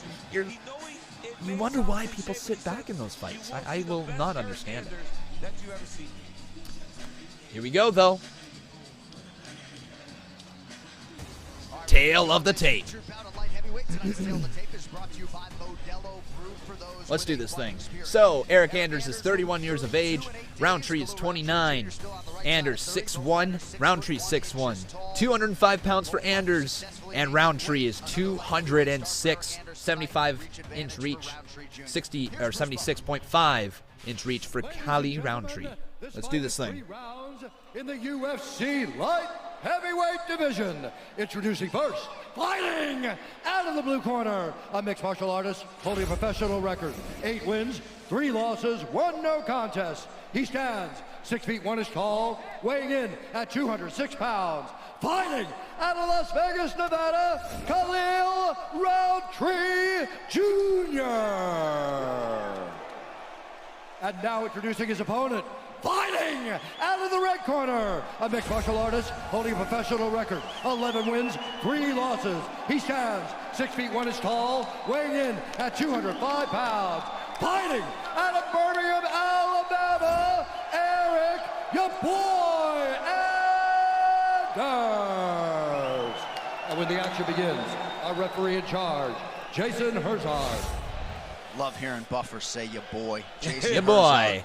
Our referee, Brittany Palmer, is here. All right, guys. Crowd shots brought to you by Metro by T-Mobile. Catch all the action with Metro by T-Mobile. Let's do this thing. It is time for the third fight of the evening. Round 1, 3 5-minute rounds. Anders in black, Roundtree in white. Let's see how this fight goes down. This should be a heavy-hitting fight. Get ready for some bombs to be swung here inside this light heavyweight division. Let's see if these bombs are thrown, as both these guys want to look to move up the division in the rankings. Kick attempt there by Roundtree. Google Roundtree's dad.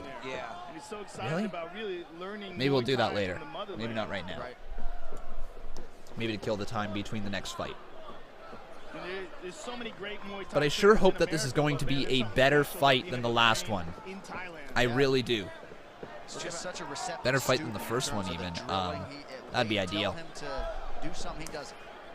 If this fight isn't good, the live crowd is going to lose it.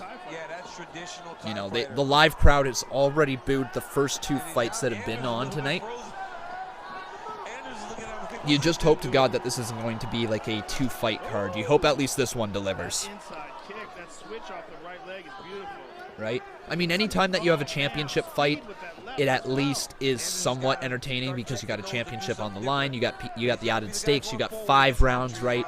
You see people go the distance sometimes. Then that's really interesting to watch. Oh, nice attempt there by Roundtree to catch him leaning in on the left side. But yeah, you just don't like to see when a card only has like 1 or 2 good fights throughout the entire night, and 2 championship bouts are obviously entertaining.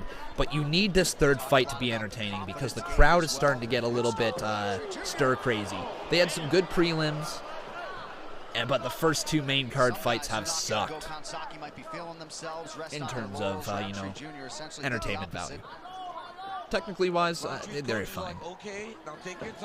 Oh, kick there again by Roundtree, but not able to connect. He has really got Anders confused at this moment right now. Yeah, Anders doesn't have a clue what he's going to try to do. Commentators pick up on these little things. This is what I got to try to learn how to pick up. Anders doesn't have a clue right now what Roundtree is trying to throw at him. And I guess that's what the commentators kind of focus on right now. I got to quickly refresh the live stream. So give me 1 sec. And here we go. I mean, already look at the redness on the inside of the leg. 2 kicks. But these kicks are so much better. If you guys are just tuning in, please make sure you drop a subscription, leave a like, drop a follow if you're watching on Twitch, and drop a follow if you're watching on Sports Booth. Thrust kick there by Roundtree backs Anders up a little bit, but Anders right now doesn't know if he can lean into the fight because Roundtree could throw some bombs. He doesn't know if he's going to back away or if Roundtree's going to advance the fight. He's holding his ground right now, you know? Good for Roundtree. Roundtree's coaches are like, okay, now take your time, back on the feints, don't rush. And right now, the Twitter poll is saying 50% of you have Eric Anders, 50% have Callie Roundtree. So guys, if you are watching right now, head on over to twitter.com/Conman167. Make sure you vote in the poll for who you think is going to win. Inside leg kick there, left leg or right leg was forward of Anders. Because right now he's getting that lead leg beat up. Yeah, it's getting chewed up now. Oh, man. Anders is starting to feel that on the inside of his right leg. He's put it forward this entire fight, and Roundtree has now started going after the leg. Looking for some bombs early on, backing Anders up every time he gets close, and then kicking the leg to keep the distance. It's a very smart plan. He's throwing everything and changing it up throughout this whole first round. It's been 3 minutes of a guessing game right now for Anders. He doesn't know what's going to be thrown at him.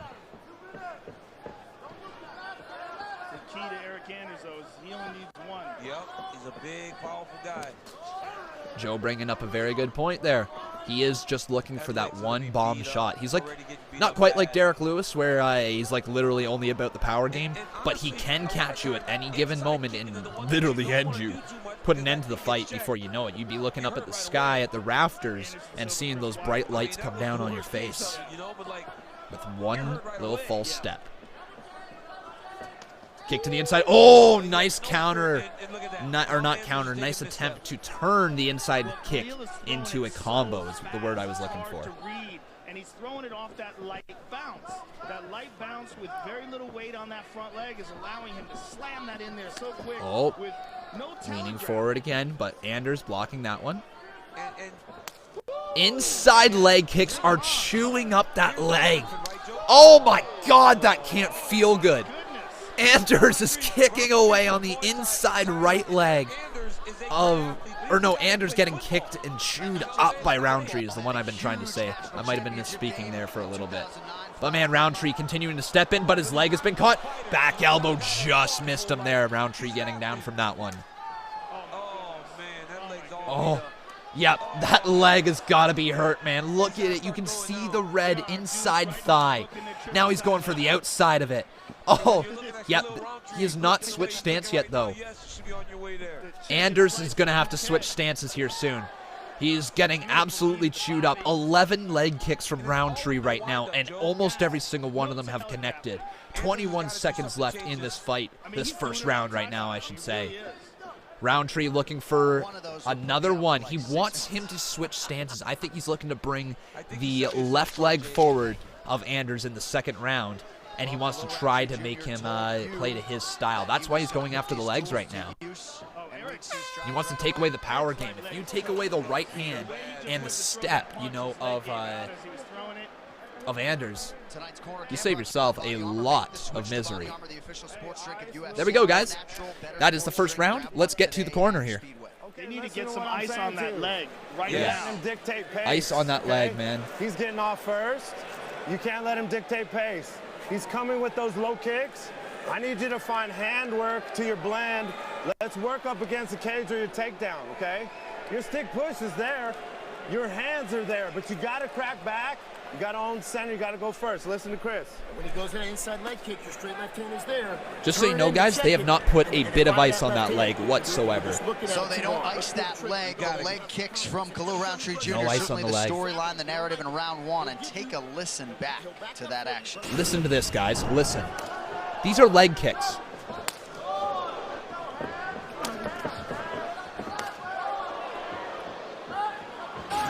Those are not high fives you're hearing. Those are freaking leg kicks. That is a human body being torn up by another human leg. That's just, oh, that is disgusting, that sound, man. Yikes. And is he going to continue to go back to the... Oh, man, he's dropped. Anders has been dropped by Roundtree right now. Continuing to kick the leg. Continuing to go after it. Kicking away. Again, another freaking kick. Anders is in trouble. Another kick right there. He is targeting that leg. Anders is in trouble. Roundtree stalking him. Oh, now the hammer fists are coming down.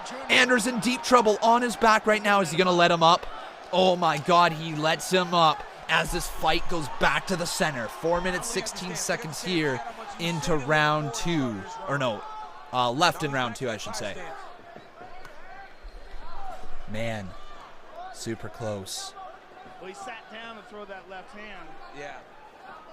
But back up to their feet. Exciting first minute. Oh, he got him. He got him. That's got to be it. Anders is dropped again. But Roundtree not staying on the offense. Finish this fight, man. Finish this fight. What? Chooses to welcome Anders back to his feet here. Oh.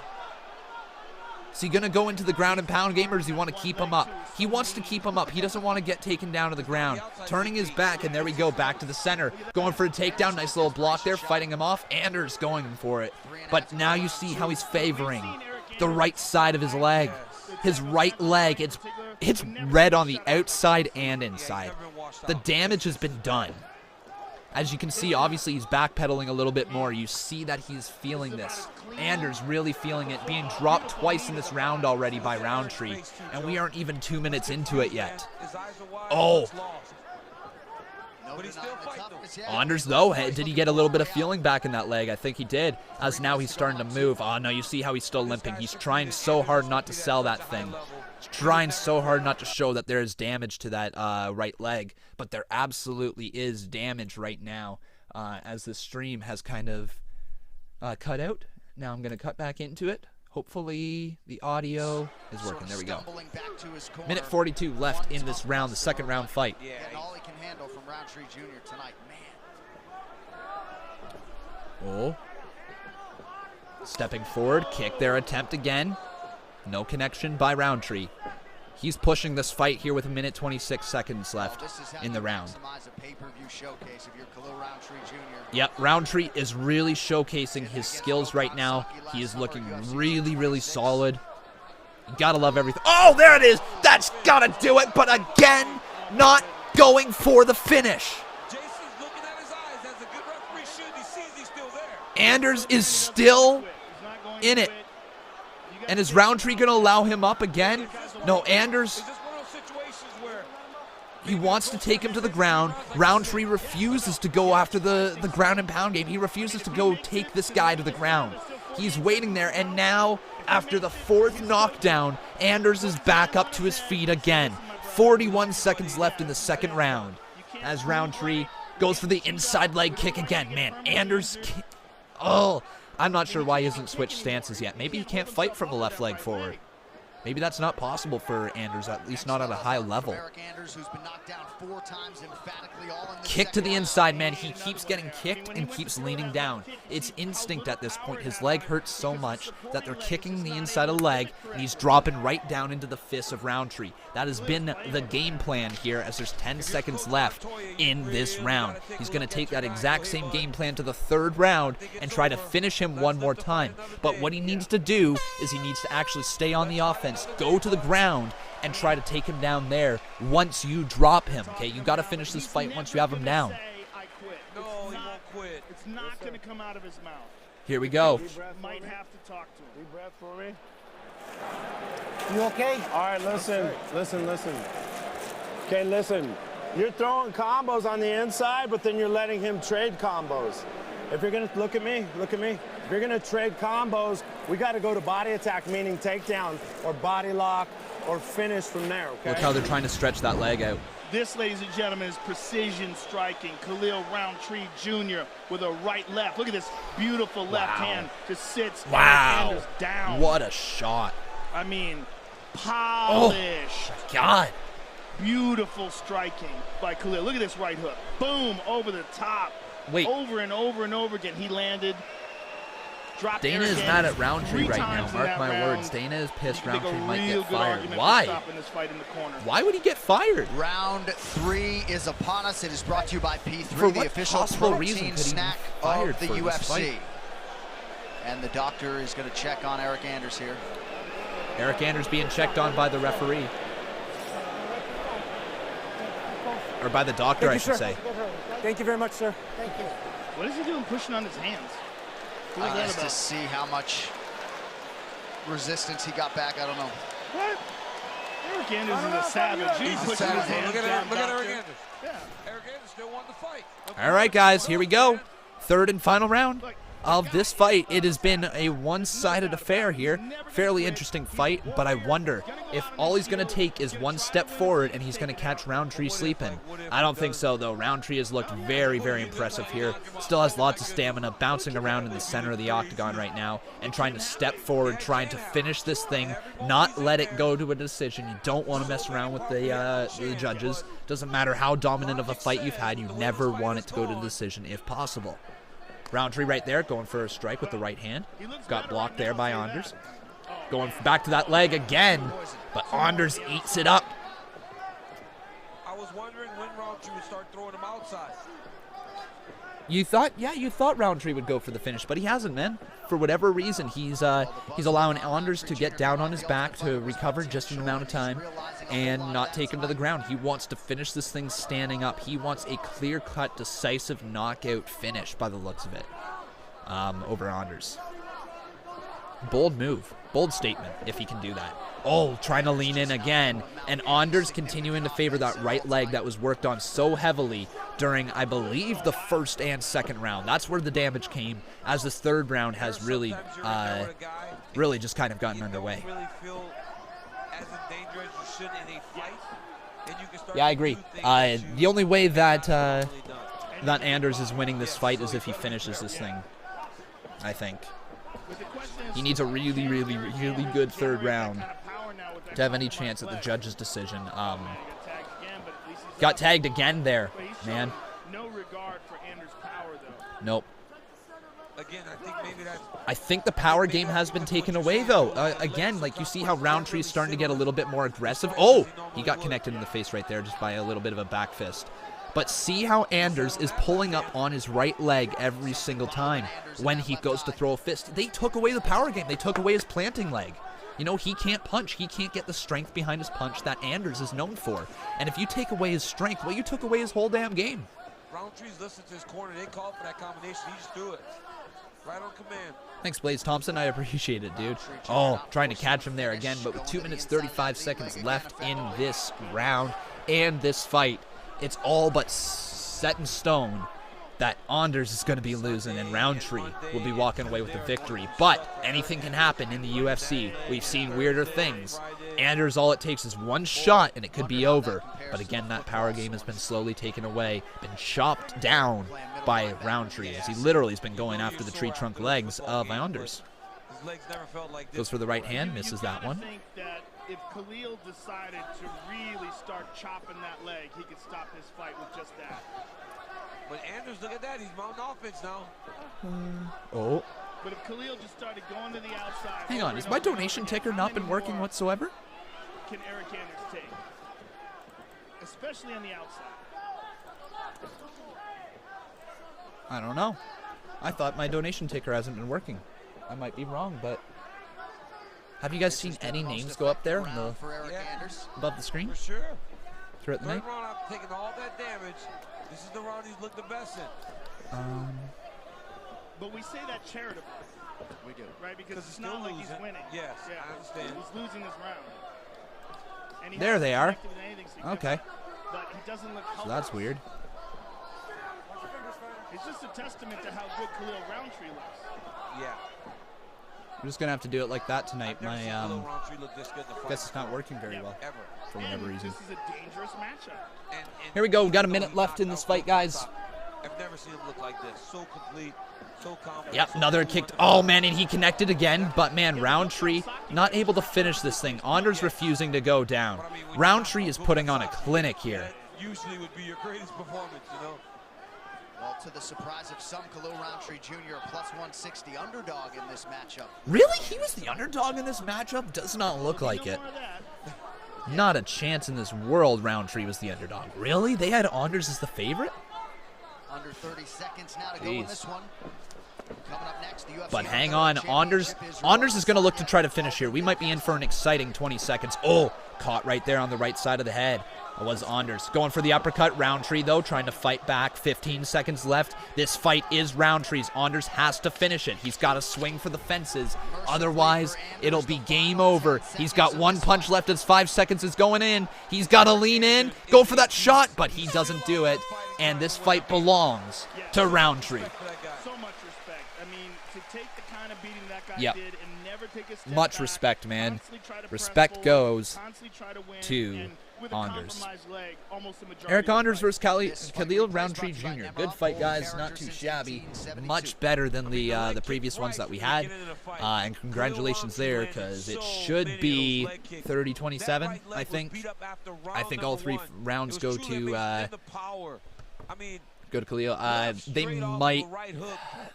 I don't think they would have went a 10-8. Right? Then the right hook drops him again. I mean, I have never watched Khalil Roundtree fight to such What do you guys a think? high What's the level. score of that fight? What a performance. 30-27? Unanimous Unanimous decision? The flights to Thailand just Yeah, got more significant expensive. strikes. 71 for Khalil. Oh my God. Leg strikes 32 and 4 knockdowns. The only thing Eric Anders did was land 19 strikes. That's it. No leg strikes, no knockdowns. Nothing like that.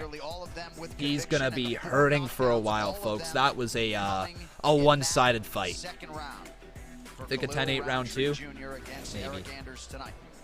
Let's see here. All right, the official decision brought to you by Metro by T-Mobile. Catch all the action with Metro by T-Mobile. Get knockout coverage on a network that rivals the big guys for way less. With the scorecards, here's Bruce Buffer.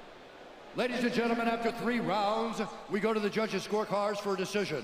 All 3 judges score this contest 30-26 for the winner. 30-26, by there you go. unanimous decision, Khalil Roundtree Jr. So they did go a 10-8 one round. Okay, that's understandable. Cool. Any interview after? Here we go, Joe.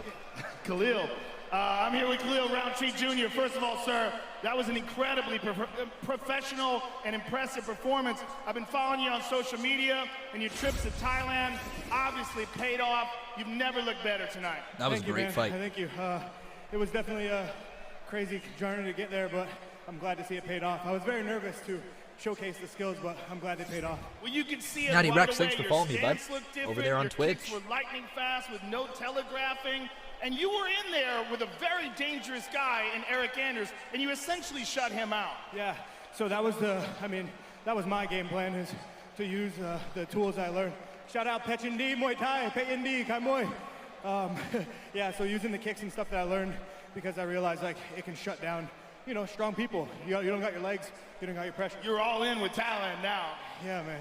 Let's take a look at the big screen and enjoy some of this, man, because, you know, you've looked fantastic in the past, but never this good. This is absolutely Do any of you guys listen to Joe Rogan's MMA podcast, or at least accurate. Your timing was on point. his fight Were talks? you surprised There's a difference that he between was his normal able pod to and the withstand fight some of talks? those shots? Because there were Whatever it several is they call times them. when we thought they were going to stop the fight. The only thing that I thought was like brutal were when he was on the ground, those leg kicks, because I do those on the bag, and the bag like it swings, so I felt that how deep they were going. So yeah, I thought maybe it would stop right there, but I just figured just keep going. Well, your hard work and your dedication to this has paid off in a huge, huge way. Incredibly impressive performance tonight.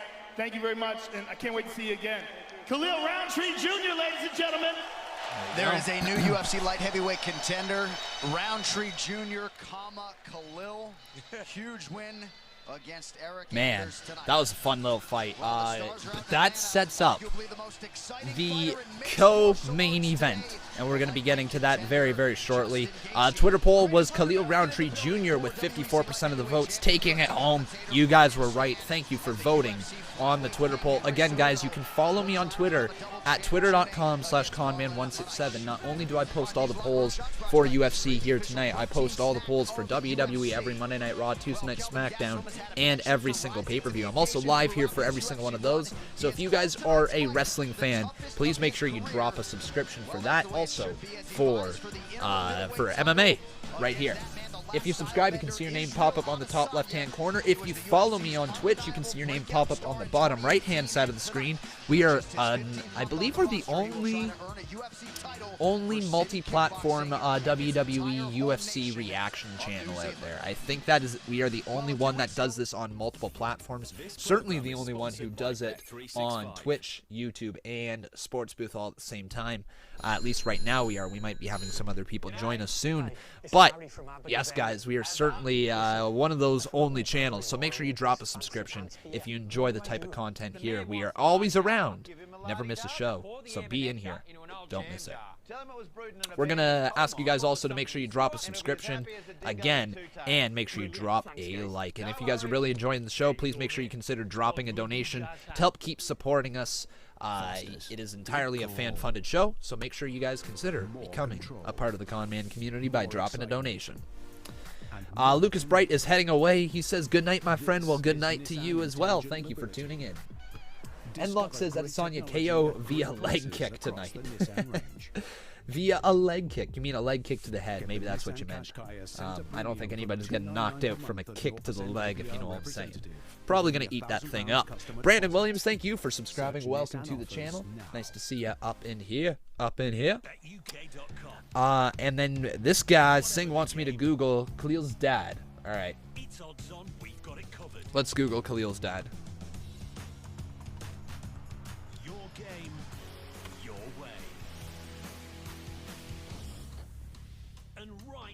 Giving you a £5 free bet too.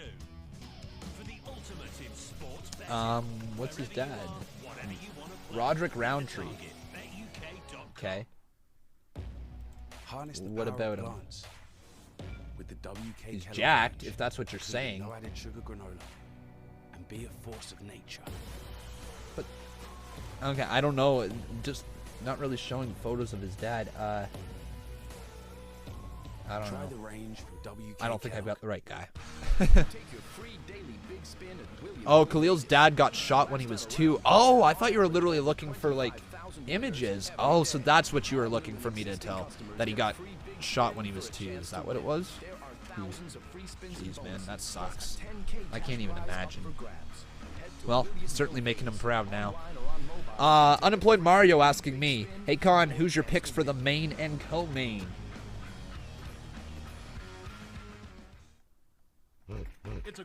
Fight Companions or MMA show? Sorry, I'm talking about the MMA show, not the Fight Companion. The Fight Companion's one thing, but the MMA show, that's the one that I'm talking about. That is so insightful, man. It's how I'm learning about MMA. It really is. They're just so good at talking about, well, the sport, you know, and what it's all about.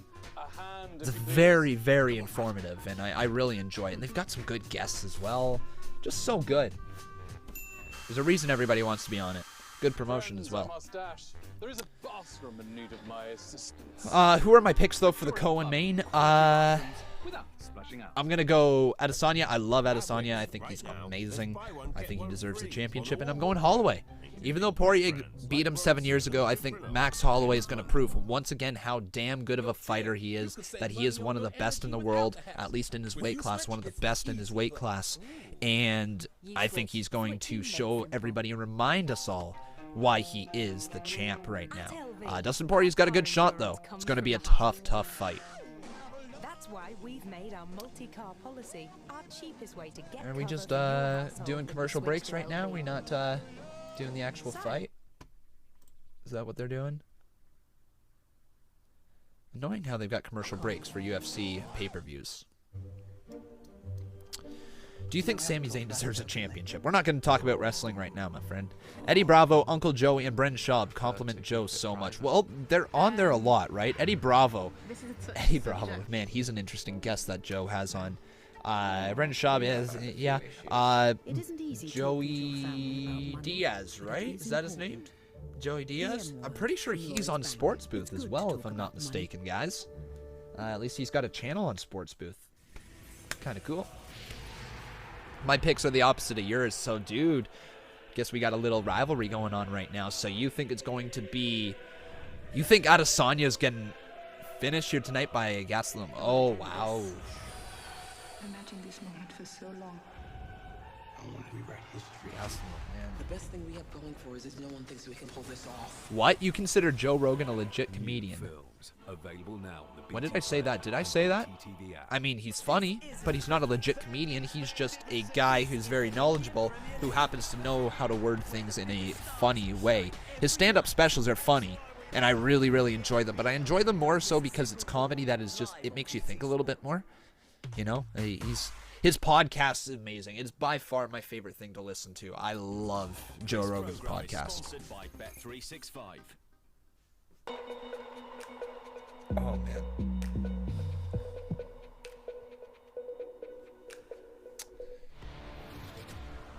man. We gonna get back to the fight here any moment? I guess they're setting up the main event, though, aren't they? Or co-main event.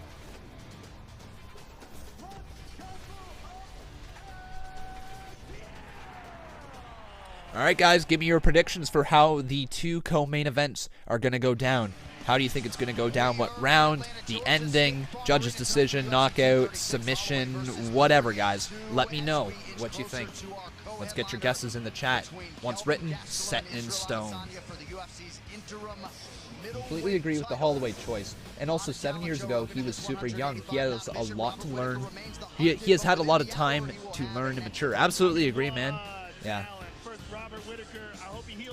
Nah, man, Kelvin about to shock Stylebender. Kelvin is an underrated fighter. Dude is a beast. He is a beast. But man, Adesanya, dude, he is something else. I'm in love with Adesanya. 16-0, undefeated. He's finished 13 of his 16 wins. All knockouts. He's a 75-4 career kickboxer with 29 knockouts. He is unbelievable. Roundtree, sorry, Adesanya. A win here tonight gives him, I believe, I think if Adesanya, well, obviously, if he wins the interim championship here, he will go on to defend that thing against Whitaker. I think so. And that's a fight I want to see. I want that fight so bad. Hey, this is about to get real, and I'm I'm excited. I'm so excited. I'm a little bit anxious myself, DC, and I'm not fighting. Oh, man. All right, guys. So Adesanya's the favorite. Gastelum is the underdog here. Plus 130 for him, minus 150 for Adesanya. Hey, Matthew Grantland, how you doing, buddy? Welcome to the live stream. Oh, man. Minus 150, the favorite here tonight. So 6 years to the day he won the Ultimate Fighter, Kelvin Gastelum. Hopefully Holloway avenges his loss, but this fight is going to be fun. Israel should take the fight because he'll be more of a threat to Whitaker. Yeah.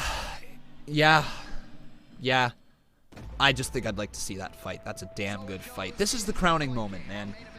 Like, I know it's the interim champion, and then you got to have the champion versus champion fight to see who is the true undisputed champion. But, man, I am excited. This fight, it's going to be good. Again, my buddy Steve showed me Israel about a year and a half ago. And ever since that fight, I think the fight that I saw him, correct me if I'm wrong, but what was the fight where he broke his leg? Israel, Adesanya, breaks leg. Let's see here. Which fight was that? Israel Adesanya is going to be fighting Kelvin Gastelum for the UFC interim middleweight title. We had a deal, and we should. Was that him, or is this another guy? I get a belt in my next fight. I'm going to do that. Did he get injured, or is this another guy I'm thinking of? Hang on. I didn't care what Kelvin was doing. All I knew was injured. Belt in my next fight, and here we are. Let's see here. Kelvin, he's game, but no one's ever fought anyone like me. That's the last style bender, folks. This kid is for real. Hang on, maybe I'm misremembering this, guys. Did he get injured? Oh, am I blanking so hard? Didn't Israel get, like, didn't he, like, throw a... Was it him who was fighting and then he had to fight from the ground because, like, he had something with his ankle or his leg or something like that? Is this a different fighter that I'm... no, I don't think I'm thinking of Anderson Silva. No, I'm not thinking of Silva. No, I know Silva broke his leg, but I'm pretty sure I'm thinking of Israel. What was that fight? There was a guy who was in a fight. He's a hyped up prospect, or he was hyped up as something new that it's about a year and a half ago. It's gotta be Israel. Sean O'Malley. Oh, that's it. That's it, Sean. Thank you guys. Oh, all right, there we go. Sean O'Malley. My God, thank you. That was bugging me. Holy crap. Sean O'Malley. Wow. All right. There we go. We got that all figured out now. So my bad. Drop everything that I'm talking about. You guys know that I am very much so a casual fan right now, apparently. And my casual is showing. So there we go. Haxsaurus Red. Thank you very much. Rex, thank you for subscribing or following me on Twitch. Awesome stuff, dude. There we go.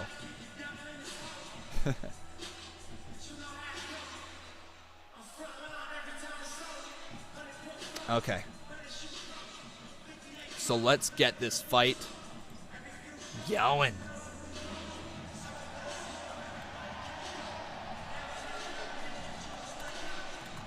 So I'm making the Twitter poll right now, guys. You can head on over to twitter.com/Conman167.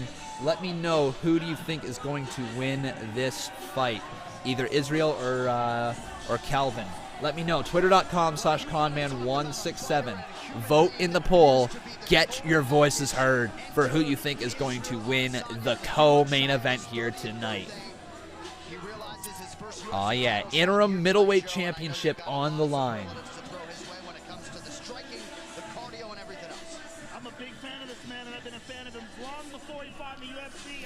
Man, dude, Israel. Welcome back, Josh Anderson. Welcome back. Now, I got to ask you guys, is this the fight that you're looking forward to most? Israel versus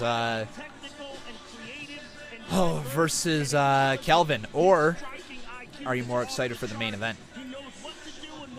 Let me know right now. This fight or main event?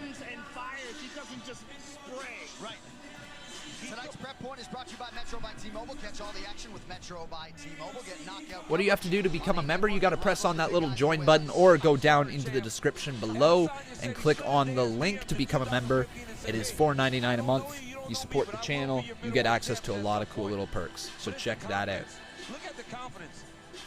Yeah, Brandon Williams. Israel definitely is. He's got a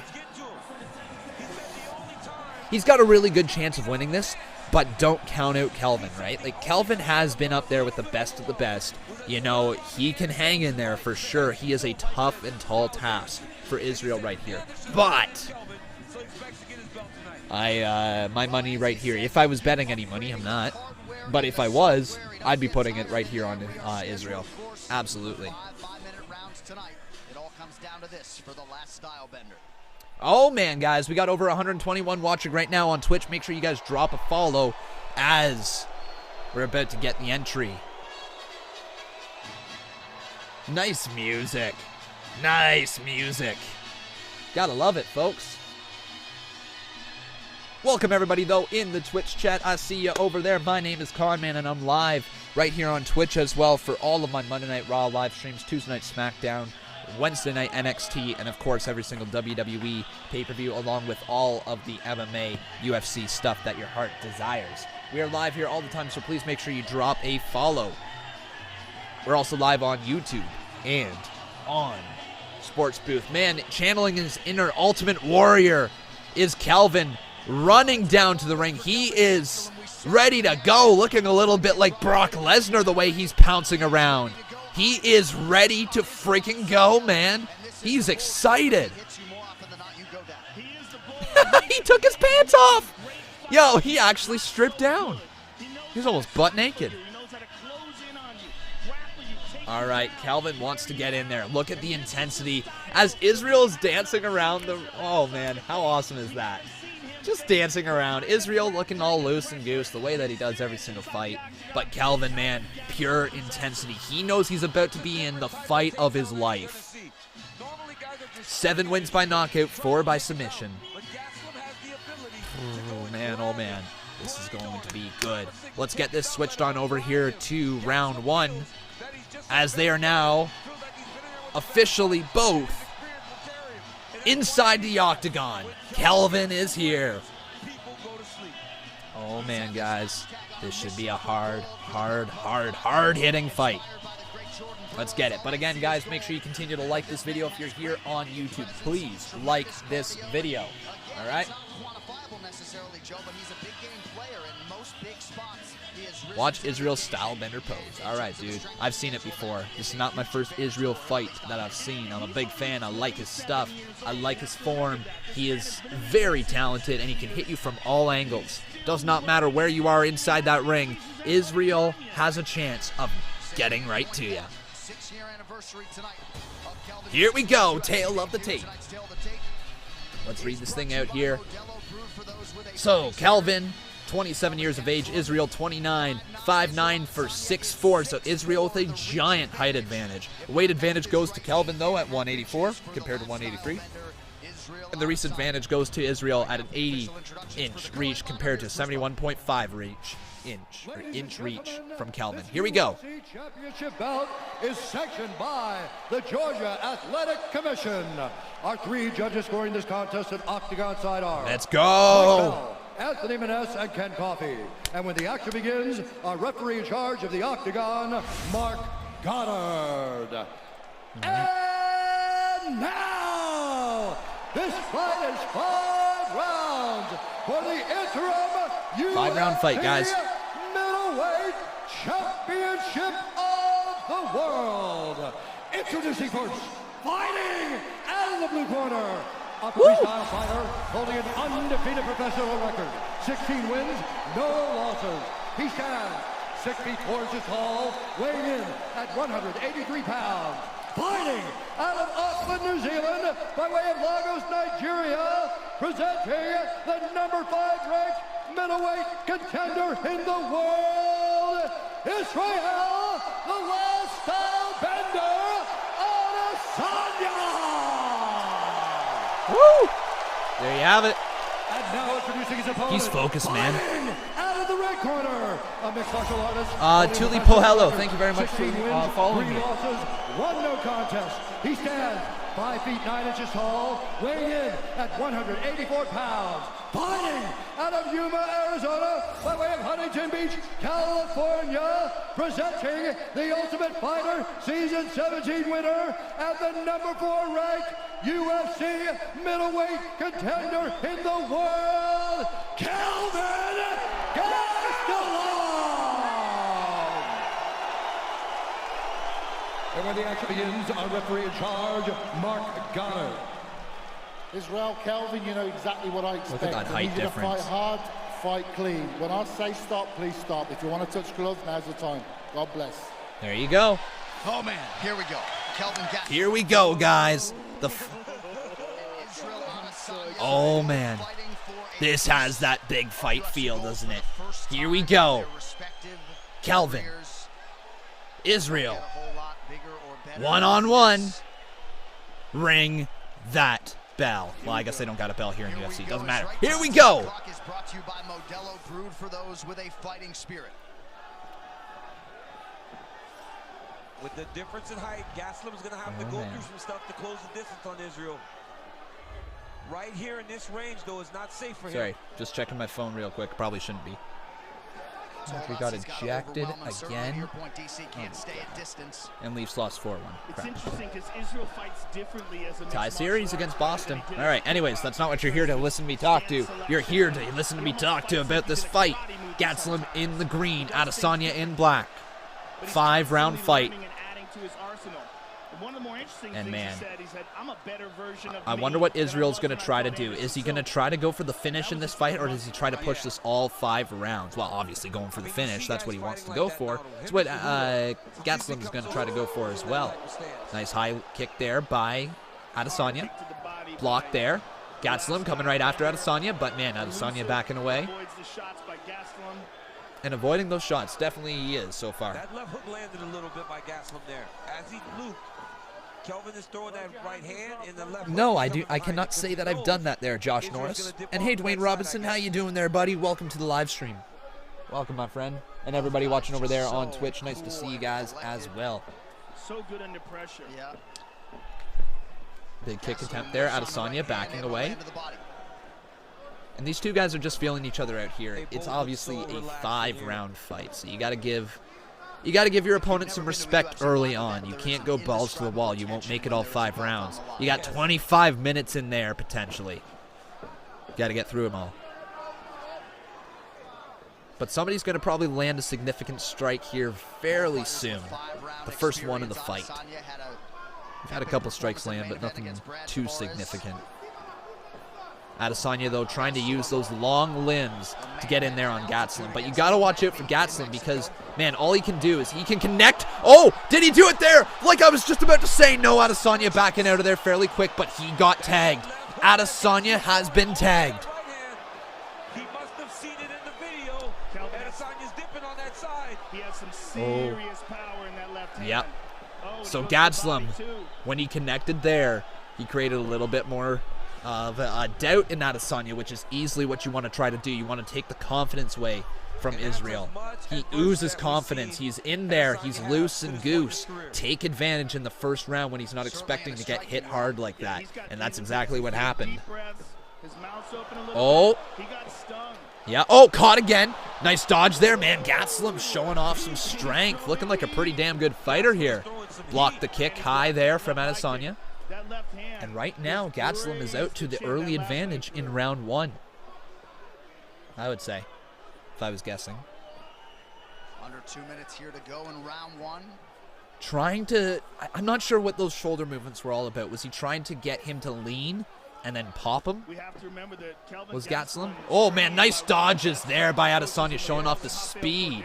And what got him to this point, what has allowed him to remain undefeated. He uses the speed game and catches you when you're not expecting it from very weird angles. Uses his feet, obviously, a lot as well. A known kickboxer, right? A very experienced kickboxer and a very successful kickboxer at that.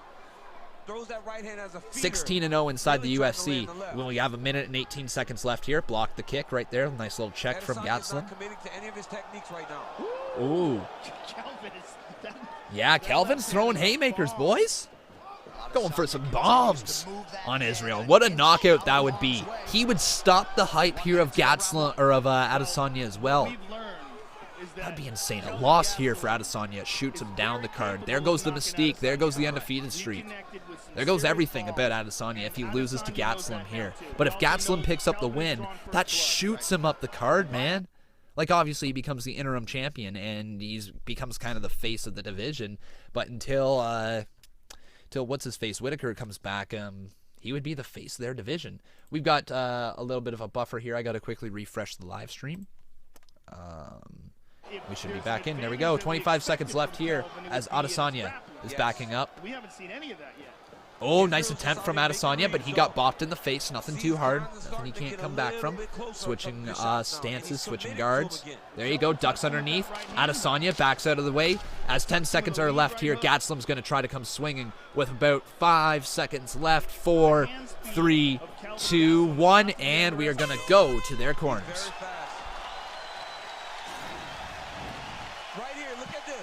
Nice bop. Nice bop there. Oh, Gastelum, man, he bopped Israel. So, he caught him right on the chin. He caught him on the edge of it. Imagine that. Yep, that's a knockdown. Gastelum possesses some crazy power. And he has is it considered knockdown? It certainly is. Here we go, into the corners. Throw your lead jab more, yeah? So with your lead jab, it's all coming from the right side. So he's worried about the right side, but now we've got to whip the left, yeah? And then bury the target. Like a shuffle on them. You're okay, shuffle, just get your arms right. Okay. Right. And bury the target with the kick. You just one body kick in that round. Yeah. Yeah? Right. Okay. Okay. Be careful about ducking the head. So I had to duck the head a little bit. So make up for me. Yeah. Right. Yeah. So do some pullbacks and don't duck up all the time. Okay. But bury the target. The unauthorized reproduction or distribution of this copyright work is illegal and punishable under law. UFC 236, Holloway versus Poirier 2. There we go. Kelvin Gastelum with a knockdown in round 1. His knockdown ratio is a Let's UFC do this thing. now, Round 2. Let's get right at her. 7-0. Round 2, baby. And that first round knockdown of Israel Adesanya, the 6th consecutive opponent that Kelvin Gastelum has knocked down. And back here we go. Round 2 has started. 5 minutes back up there. Round 1, guys, who would you say did that go to? If I had to guess, I would say Gastelum won that one. 10-9. Very, very close first round, but Gastelum is... Yeah. Gastelum, I think, walked away the winner there. Landing that big strike, knocking down Adesanya. Round 1 goes to him. Thank you, Josh. I appreciate it, my friend.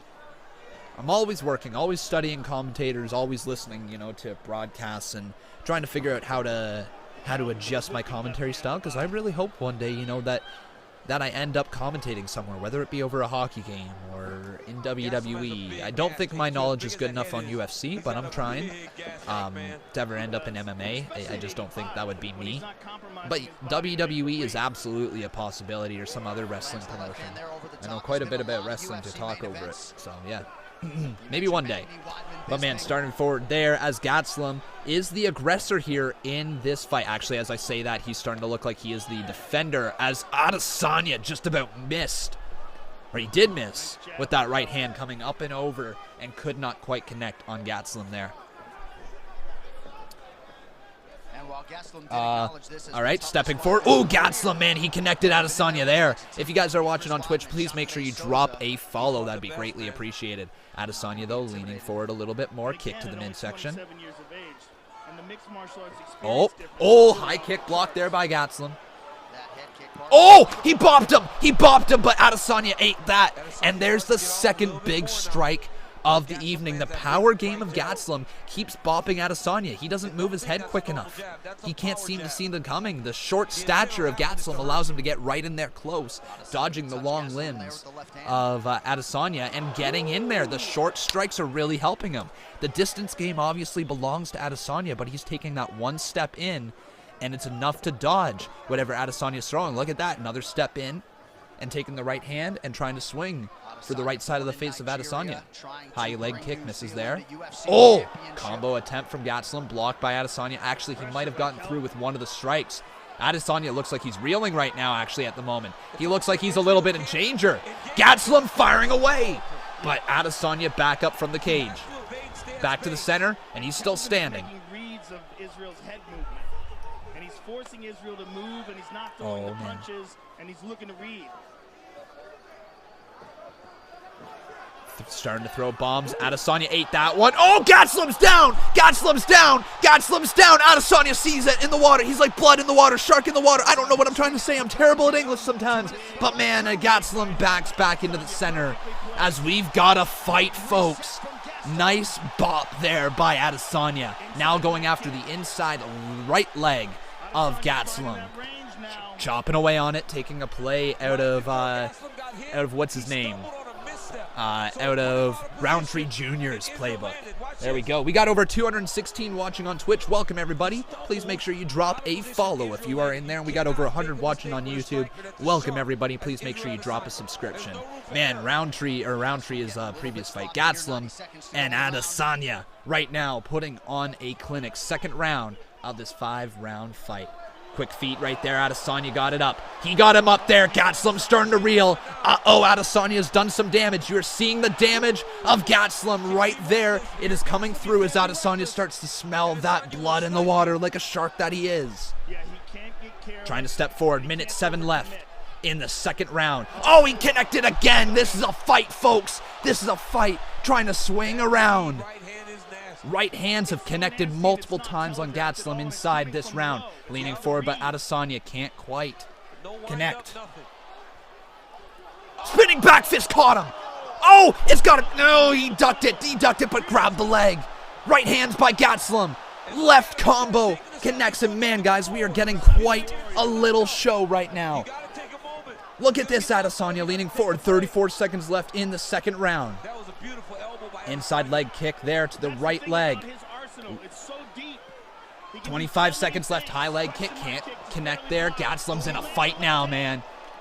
Adesanya knows he's got him on the reels. He's got him on the ropes. Oh, going for the takedown. Going for the takedown. Nice block there by Adesanya. That's going to be a nice point advantage for Adesanya. Good job. What a round. What a round with 5 seconds left. We're going to round number 3. Oh, baby, guys. This is good.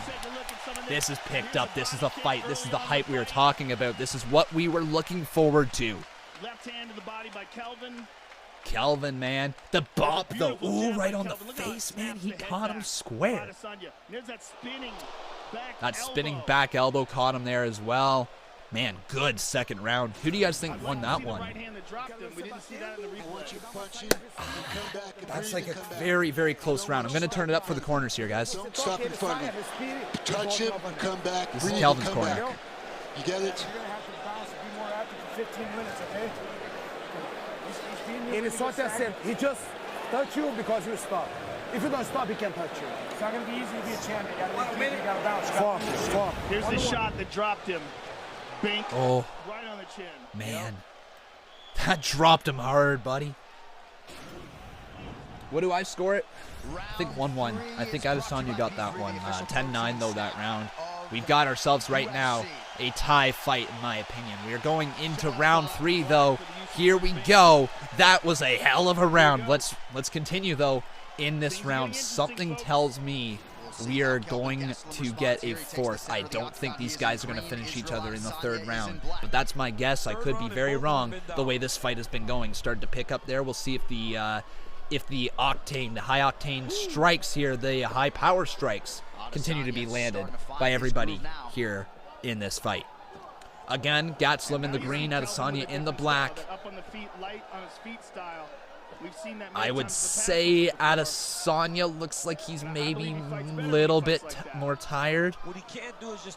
Right now, it's tough to say, man. I don't think there's one or the other that is more gassed at this point. They're both pretty tired, but they've still got a lot left in the tank with another 3 rounds, including this one, left.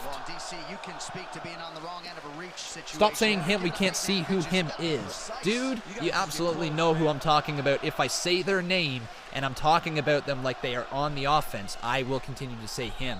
But if they, like say I say Israel, well, then I'm not going to continue to say Israel every 5 seconds. That's not what you do as a commentator. I'll do my best, though, to try to be a little bit more descriptive, all right? But, man, Israel in the center. Gastelum trying to time this. He wants to step in and maybe go for the, I don't know if he's going for an uppercut. That doesn't really seem the style of Gastelum. He wants to jab more than anything at this point. Oh, high kick block there. Man, Adesanya can get those legs up, can he? All these subtle shifts in footwork.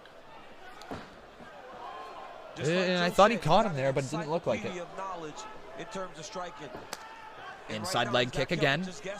Adesanya backing up. Kelvin's got to be careful as he engages like that. Yeah. You got to really be careful there. Good call there by Joe Rogan. He's got to be careful not to get into a striking fest right now because Adesanya can hit you from everywhere, but he blocks that high kick again. Adesanya keeps going back to that high head kick. He's really good at it, too. How does he get his legs up there that quick? That's my question. Couldn't tell you. But Kelvin, yeah, he's got to continue moving. You can't stay still against Adesanya. You got to have quick feet moving around quite a little bit. Look at this, as I was saying that, moving those legs around. Oh, he got bopped there a little bit by Adesanya. Leaning in. Oh, he got caught there. He got caught. There you go. There's a knee. And oh my God, Adesanya smells blood in the water again, but backing back up. That was a nice right hand. I mean, those right hands are landing so clean for Israel. Holy. Yeah, they're just so crisp. Oh, he got bopped again, man. Israel's connecting clean, folks. This round belongs to Adesanya so far. Right now, it looks like it. Trying to... Oh! Gastelum caught him. He got him just a little bit. Enough to knock him a little silly. Knock some sense into him, saying, hey, I'm still in this fight, man. Oh, bopped again. Another bop. Kick to the midsection. Adesanya's hitting you from everywhere, trying to trip him up as well. Down to 29% in terms of these strikes landed. Oh, man.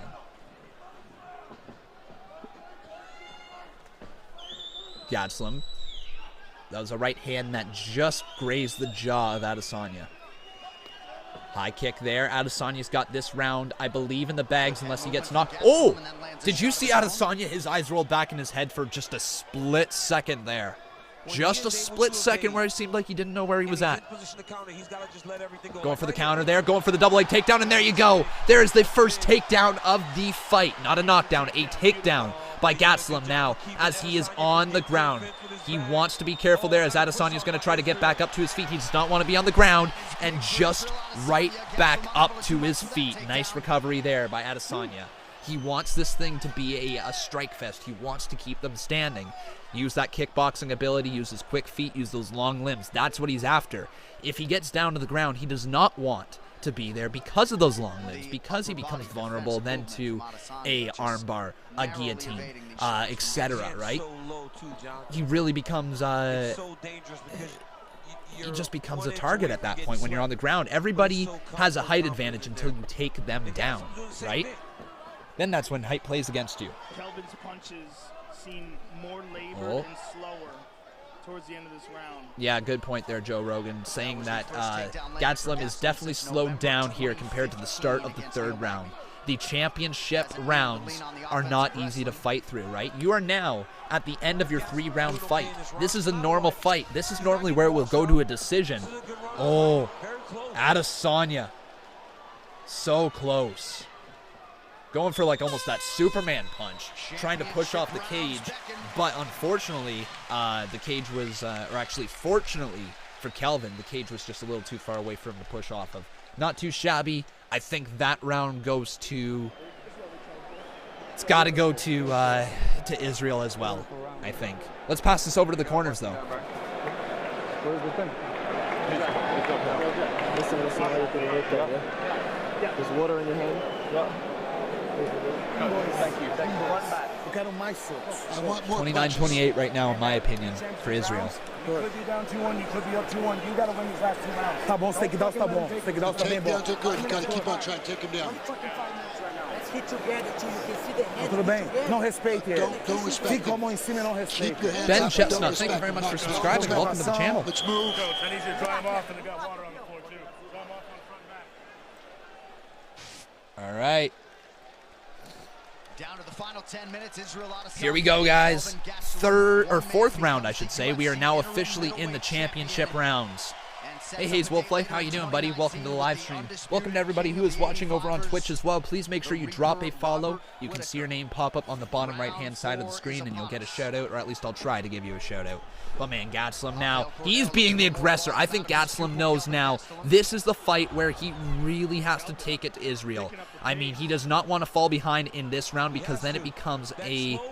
Basically, you got to knock him out, right, in the final round. You're going to have to knock him out if you don't win this round, right? So, it's all on the line here for Gastelum. He's going to be balls to the wall as he tries to take down Adesanya en route to that championship. He really wants it. Spencer Wallace, thank you for subscribing as well. Welcome to the Conman community here on YouTube. We got over 342 watching on Twitch, so hello, everybody. Please make sure you drop a follow and say hi. Why don't we get you guys saying hi over there if you have some Twitch stuff to say, whatever you want to say. Just say hi. But man, Gastelum right now with 4 minutes left in round number 4. Both of you. Kai Maziku, thank you for, or Mazaku, thank you for subscribing. Let me know, guys, who do you have winning this fight right now? And what do you score it right now? Again, I think it's 29-28. 56 Adesanya, 35 for Gastelum. Oh, he connected there, did Adesanya.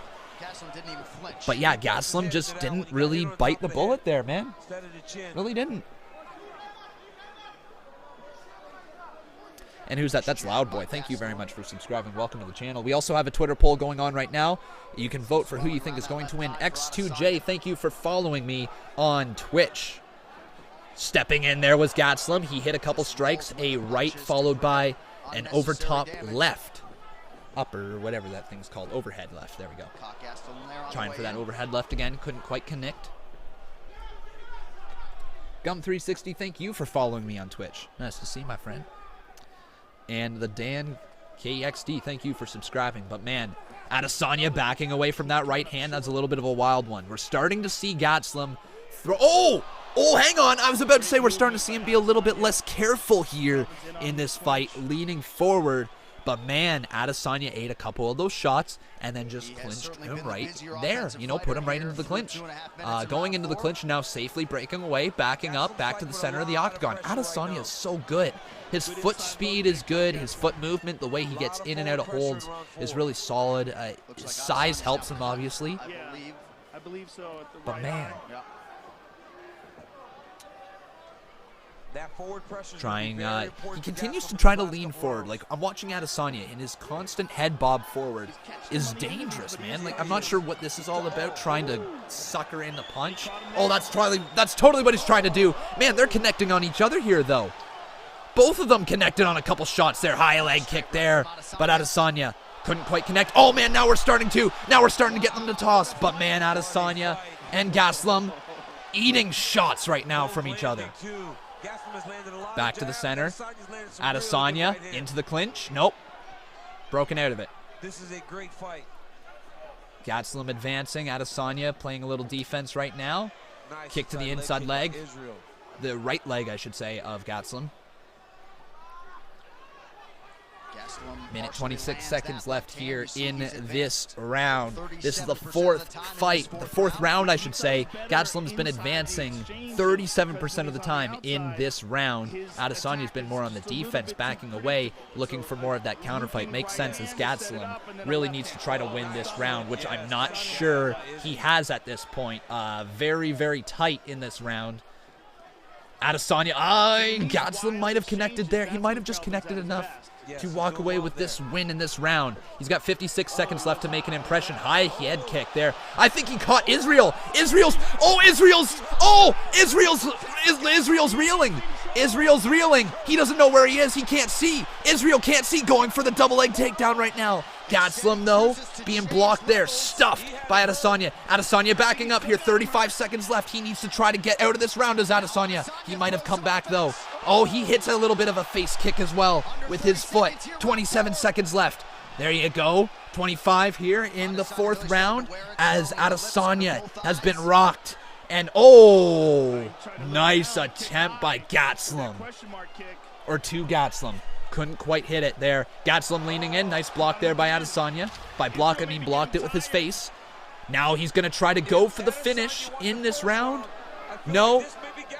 Gastelum. Gastelum. Holy folks. We are getting a 5th round in this great little fight. I am going to give that round to Gastelum. I think he hurt him.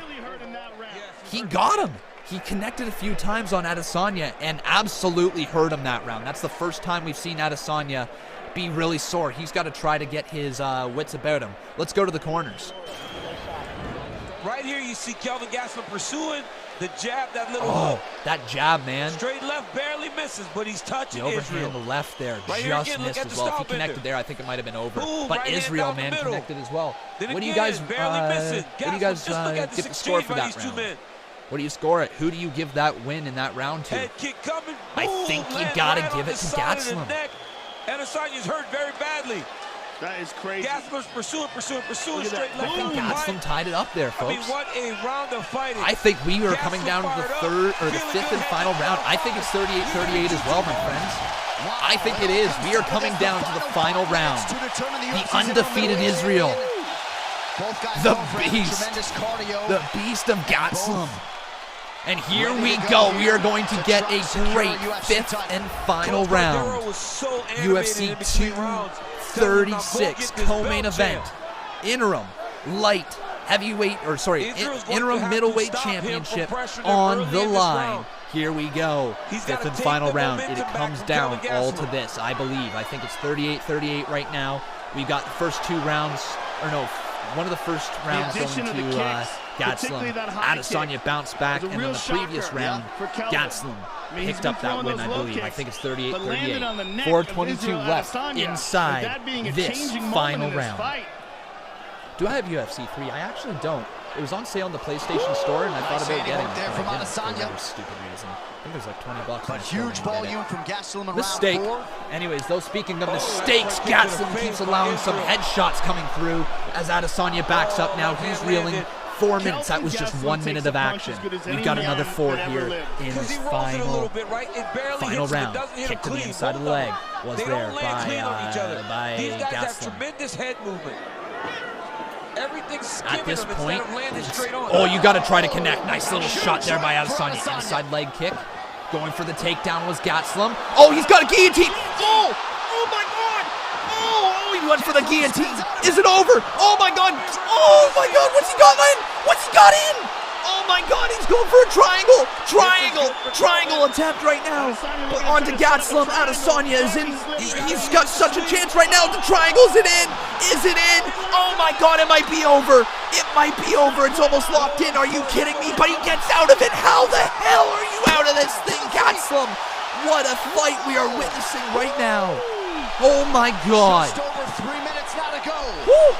3 minutes remain in this fight. This is one of the best fights I have ever seen. Strikes being thrown by Adesanya, landing left and right now. But we are back to the center as these two warriors attempt to finish out the final 2 minutes and 50 seconds left right now. Adesanya throwing bombs left and right. It's Gastelum answering with a few.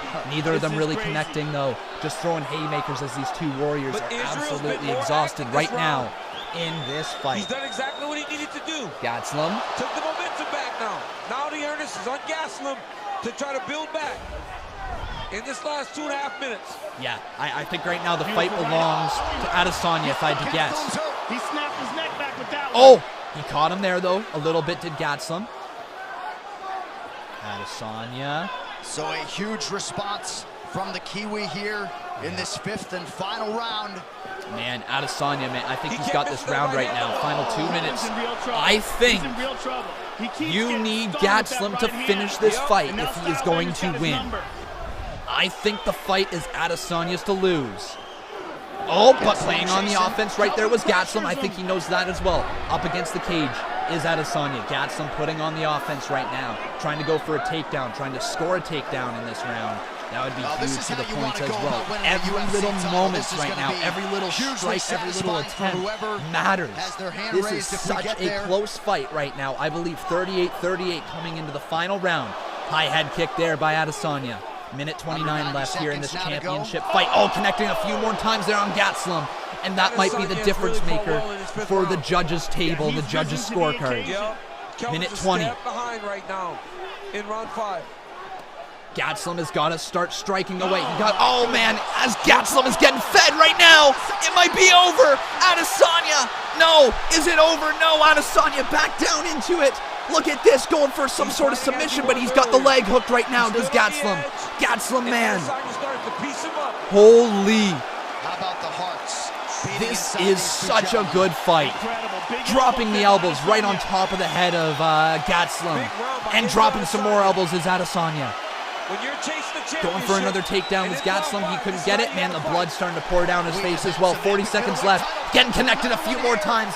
Adesanya throwing bombs. And that Gastelum is reeling right now. Oh my God, throwing another bomb. Gastelum's down. Gastelum's down. And I think we're going to see the finish of the fight. We are. Come on. No, it's not over yet. Gastelum hanging in there. 23 seconds left from Adesanya as he's got some sort of, he's going for some sort of guillotine right now. Modified headlock. Is he going to try to just ground and pound right now? It might be all over. Gastelum holding on for dear life. How is he still in this thing? What the hell? These guys are trading bombs. And folks, Adesanya has dropped him one more time. Adesanya going for the buzzer, going for the knockout. And this fight is over. This fight is over. What a freaking fight. Oh my God. That is one of the best fights I have seen in my life. Wow. Absolutely incredible.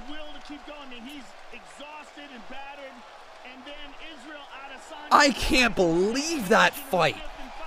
Folks, you see why I said Israel's my favorite fighter, at least one of my favorite fighters. You just saw why. He's your winner. He is definitely your winner in my opinion, I think. But geez. What a way to finish a fight. Wow. For sure, in this with the new rules.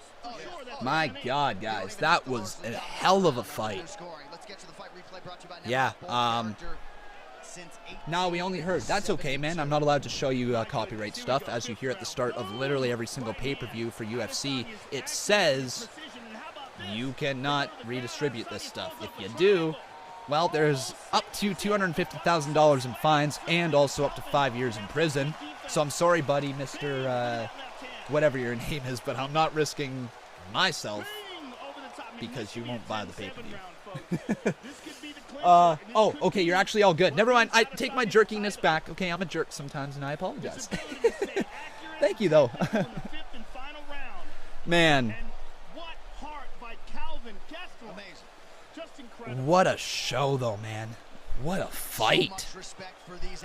I cannot get over that. Right now, 51% say Kelvin on Twitter, 49% saying Israel.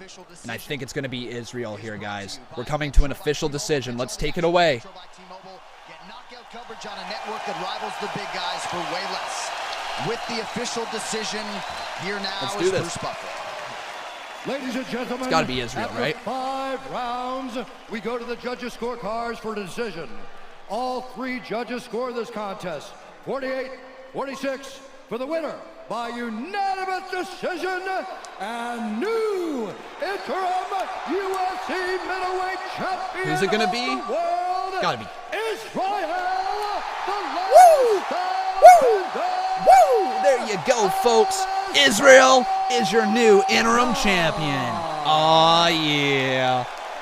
What a fight, man. What a fight.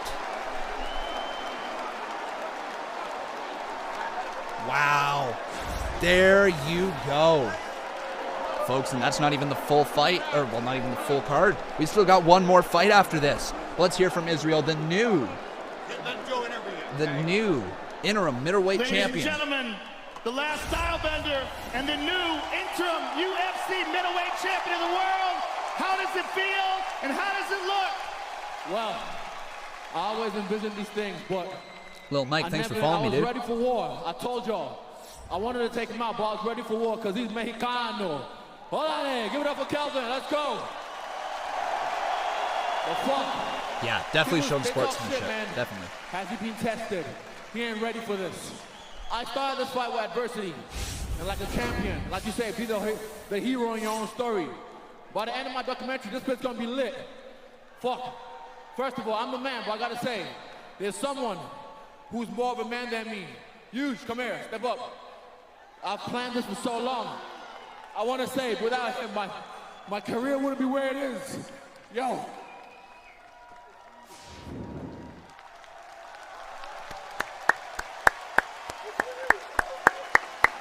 Congratulations to both of you. It's got to be his coach, right? You can stand. I hope this makes up for all the times I've been late. Israel, this was a very close fight. It was a very much a back and forth fight, but you rose to the occasion in that 5th round. What was going on in your mind before the 5th round started? Where did you feel you were in the scorecards, and what were you thinking? I don't think about scorecards. All I need is 1 round. I kept on saying in my native tongue of Yoruba, Ayabiekun, because I got a tattoo of Nigeria with a lion inside of my chest, and that's heart of a lion. Ayabiekun, Ayabiekun. I was willing to die. We've lost teammates to this game. They're not with us anymore. Woman, VDK, honestly, but I knew I was willing to give it all and leave it all in there.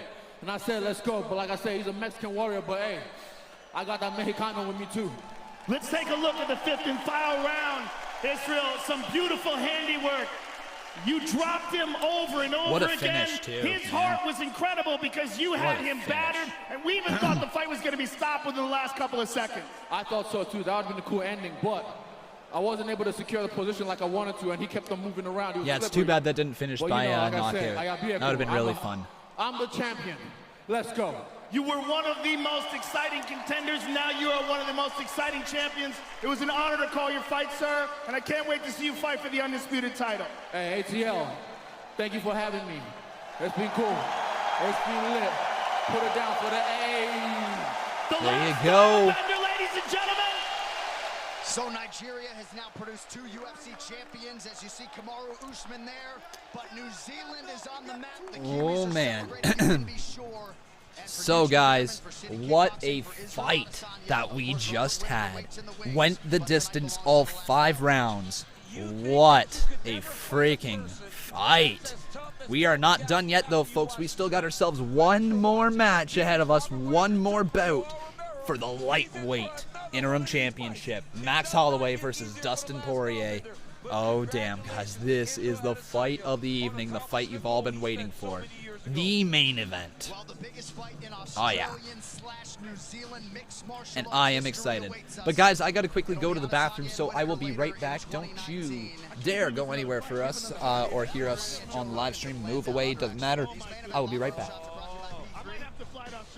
The official protein stack of UFC, Max Holloway brings with him a pace of pressure and a style that no featherweight's been able to handle for more than 5.5 years. Tonight he will look to bolster his legacy and then some by joining the elite group of 2-division UFC champions. Of course, in his way, the equally hungry lightweight contender, the first-time title challenger, Dustin Poirier. He's also got 16 UFC wins to his credit.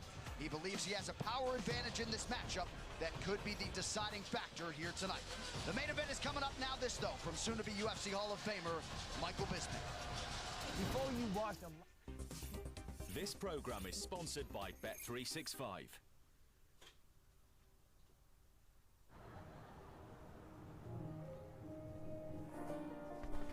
All right. We are back.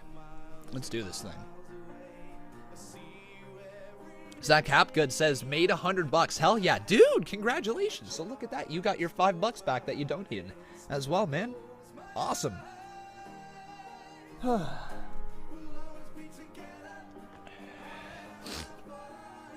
Last Stylebender versus Whitaker. Please stream that, Con. I beg you. Absolutely, man.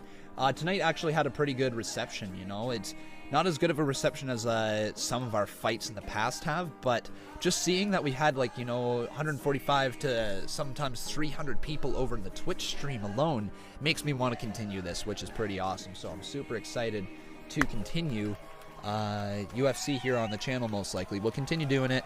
Definitely all the big ones. Occasional ones I'll miss, but yeah, we are here for UFC.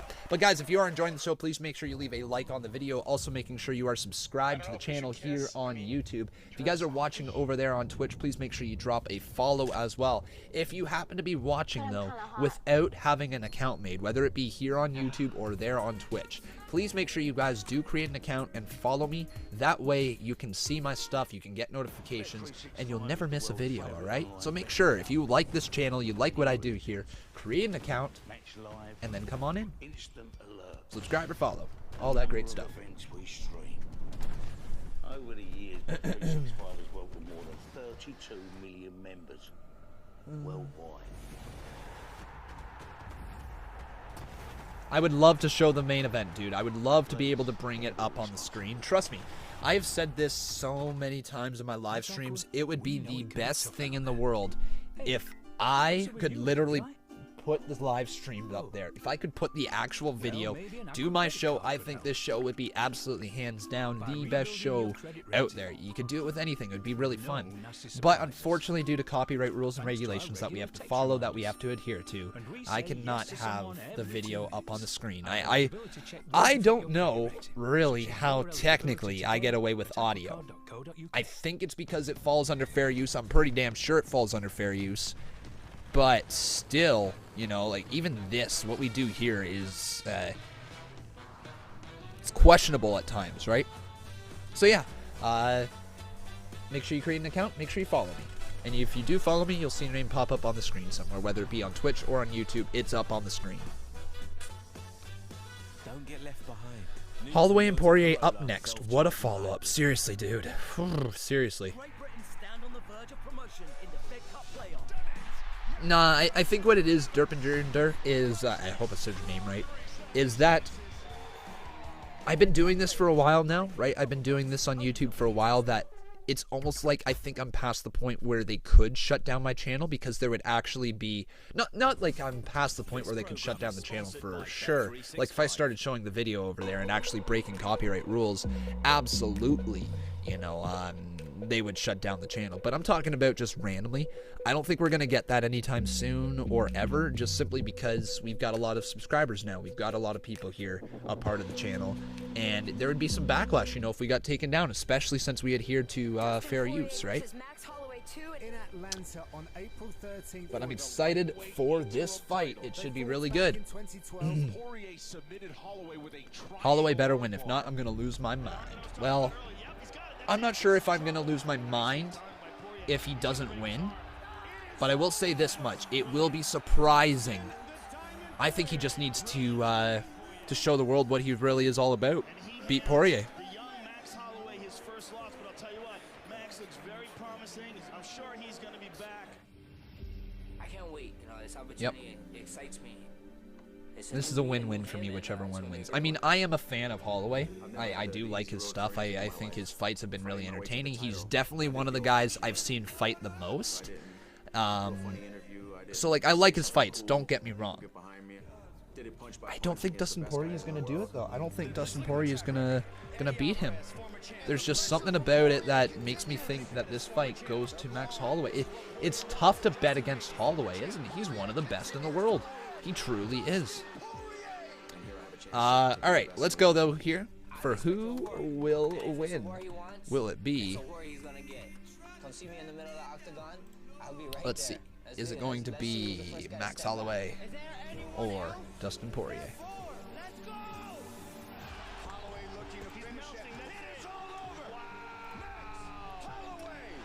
Dustin Poirier.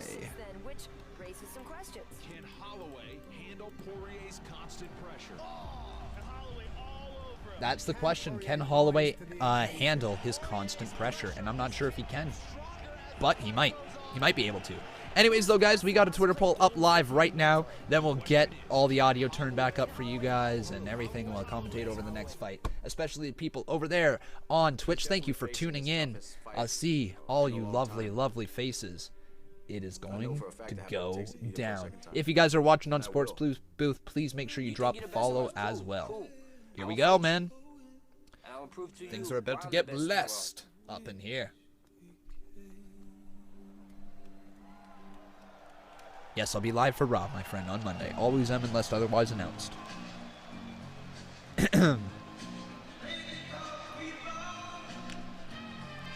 You put your money on Max? All right, dude. How much money you got on this fight? Carson Burgess. How much you got on it? Here we go. First round walkout. And it's Dustin Poirier coming on out first.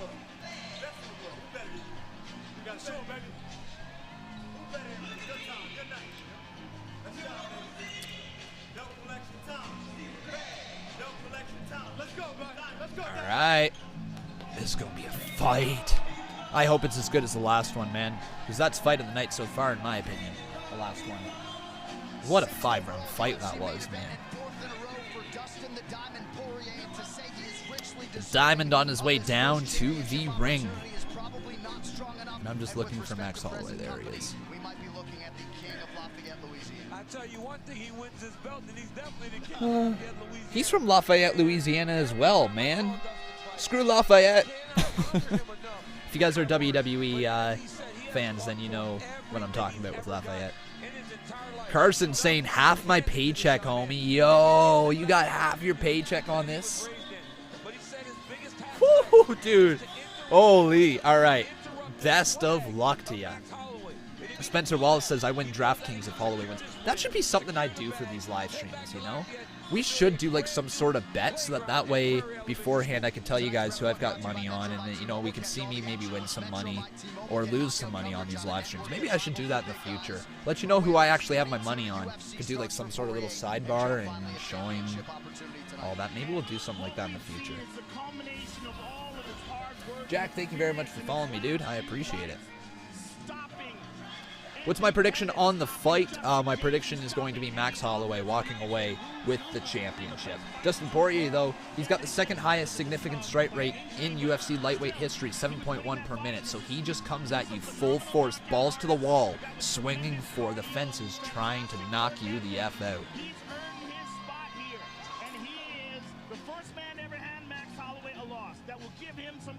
Seems like the title is the only thing... Oh, never mind. He retracted his message. Well, I can't see it anymore. Let me know, though, guys. Twitter.com/Conman167. Vote for who you think is going to win this fight. Max Holloway or Dustin Poirier. Again. He can leave with UFC gold tonight. We now await Max bless Holloway. Here we go. And the champ is about to walk out.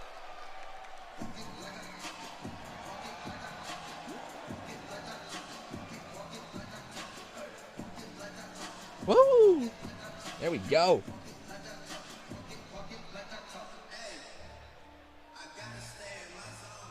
And here he is. It's Max Holloway. He's blessed, baby. He's ready to go as well, man. You can feel that electricity flowing through your veins every time he steps up into this arena.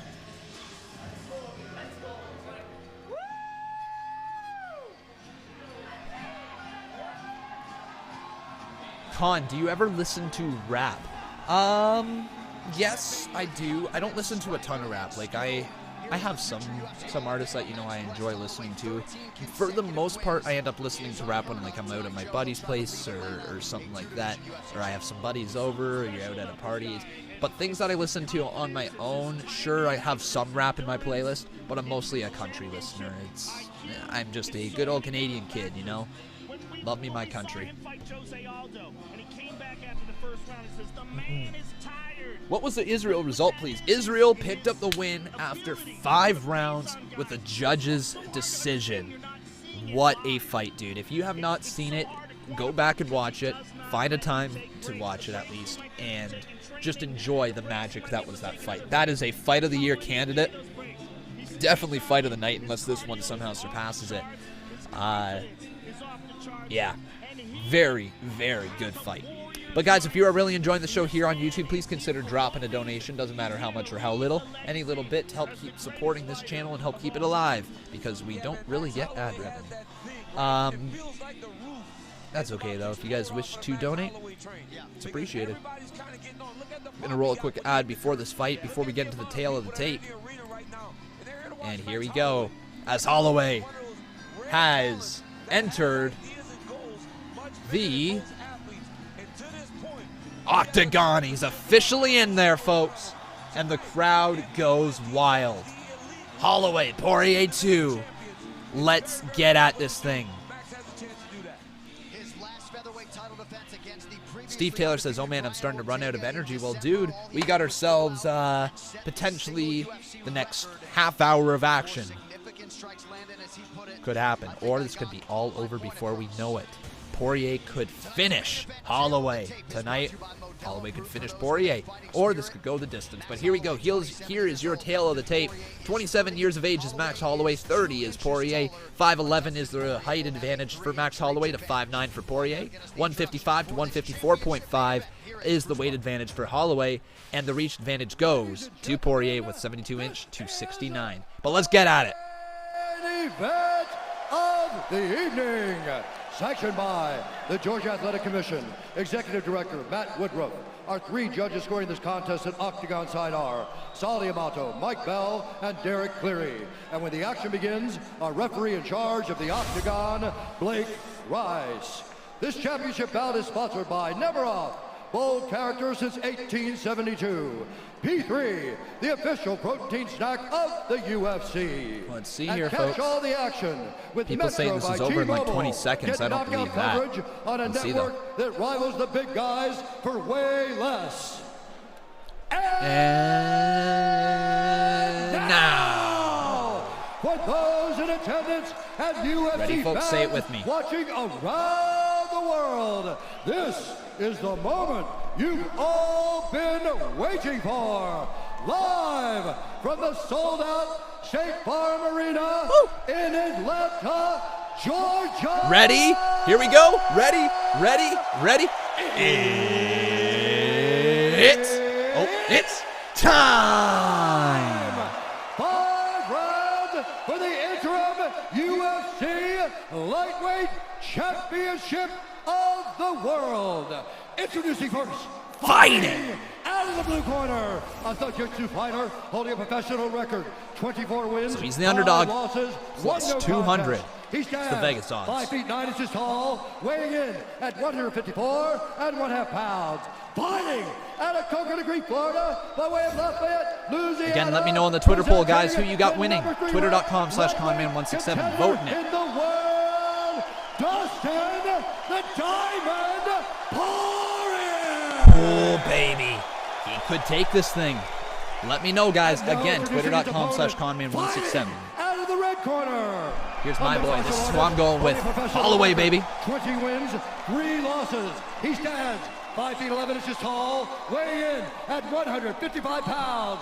Fighting out of Waianae, Hawaii, presenting the reigning, undisputed UFC featherweight champion, the pride of Hawaii, Max Bless Holloway.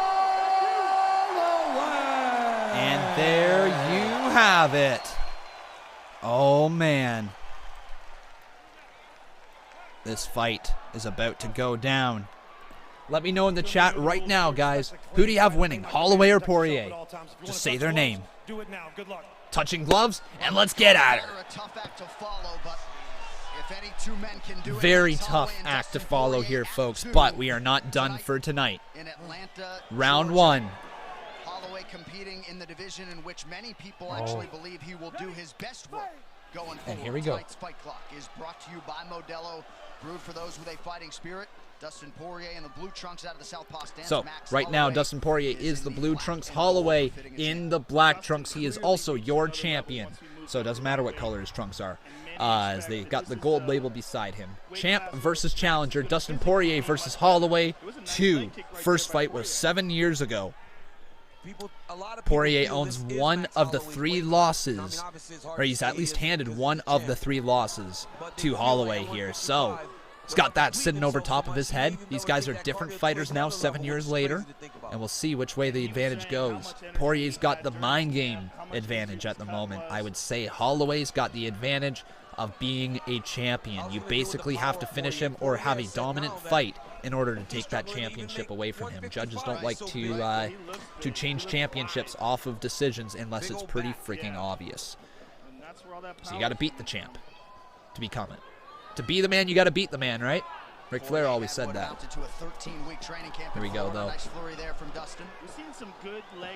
We're starting things off with the two of these guys trying to feel each other out. Like I said, it's been 7 years since they last fought, so they know a little bit of each other, but they've picked up some new tricks along the way. Ooh, right overhand there by Poirier, and Poirier, here comes the Pitbull-like attitude of him. Advancing, always advancing. Oh, Holloway caught him! Holloway caught him!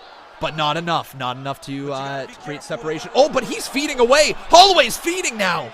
But Poirier getting a little bit in trouble, man. He's got a tough jaw on him. He's going to eat those shots, man. But Holloway not backing down either. He stays on the offense, and he continues to advance on Poirier. Back to the center. 3 minutes and 11 seconds left in this round. Nice blocks there by Poirier as Holloway can't get his fists through the big block there. Oh! Oh, Holloway's been cranked! Holloway's been cranked! Holloway's been cranked by Poirier! Poirier fighting away! Throwing away his consistent shots right now! Going right after Holloway! Swinging for the fences! Holloway's eating these shots right now! Does he have a chin to keep up? Can his chin hold up right now? I don't know. Holloway, though, somehow eating the shots of Poirier. He ate another one, but firing back. He's not going down easily at this moment. Poirier, Holloway. Oh! My God. Is this seriously going to happen? Are we going to get another standout of a fight? Look at these guys trading dukes. Max is really reeling at the moment, guys. Max is reeling. Couple knee shots up high from Poirier to Holloway at the moment. Shots to the midsection from Poirier. Advancing right now as Holloway is reeling back. He's on the defense. Hands were up as he continues getting thrusted right now in the jaw. The left hand staying forward of Poirier. In the blue trunks right now. Holloway in the black. Little left jab there. Nice catch. He blocked that one, but he didn't block that one. He did that one with his face, though. Another shot there. Overhand shot from Poirier. Right hand, left hand. This is really, really good at the moment. Oh, my God. Firing through. Oh, man, guys. Our stream just kind of cut out. 1 sec. There we go. We back in. Man, this is... Are we going to get another fight like we did? We going to get another stand and trade? He's been stunned more in this round than man, I don't know who's got the round. Like Poirier, maybe? Significant strikes, 40. Yeah, there you go. Poirier's got the advantage in this round right now, but Holloway's going to lean in. He's got heavier bombs. Oh, but he ate the right hand there. The uppercut comes up and connects the jaw of Holloway, and a takedown there, but is that considered a takedown? He didn't fully stay down. I think he might have fought it off. Poirier with 1 minute and 8 seconds left here. That leaves both of them with 1 minute and 8 seconds in this final first round. Final fight of the first round. I'm not sure if I'm speaking English right. We got about 56 seconds left here as these two guys, these two warriors are firing away. Man, Poirier just missed with that uppercut. That would have finished it all. To try to slow the rush of Poirier. 43 seconds left here, guys. Oh my goodness, again. That one bothered the right eye of Max. Oh, man, Poirier catching Holloway a few more times. Man, look at the right eye of, oh man, the right eye of Holloway is starting to fill up. It's starting to flare up, folks. He's going to have to watch that in the next coming rounds. That's going to be an issue all fight. Poirier connecting on the right eye and stunning Holloway here.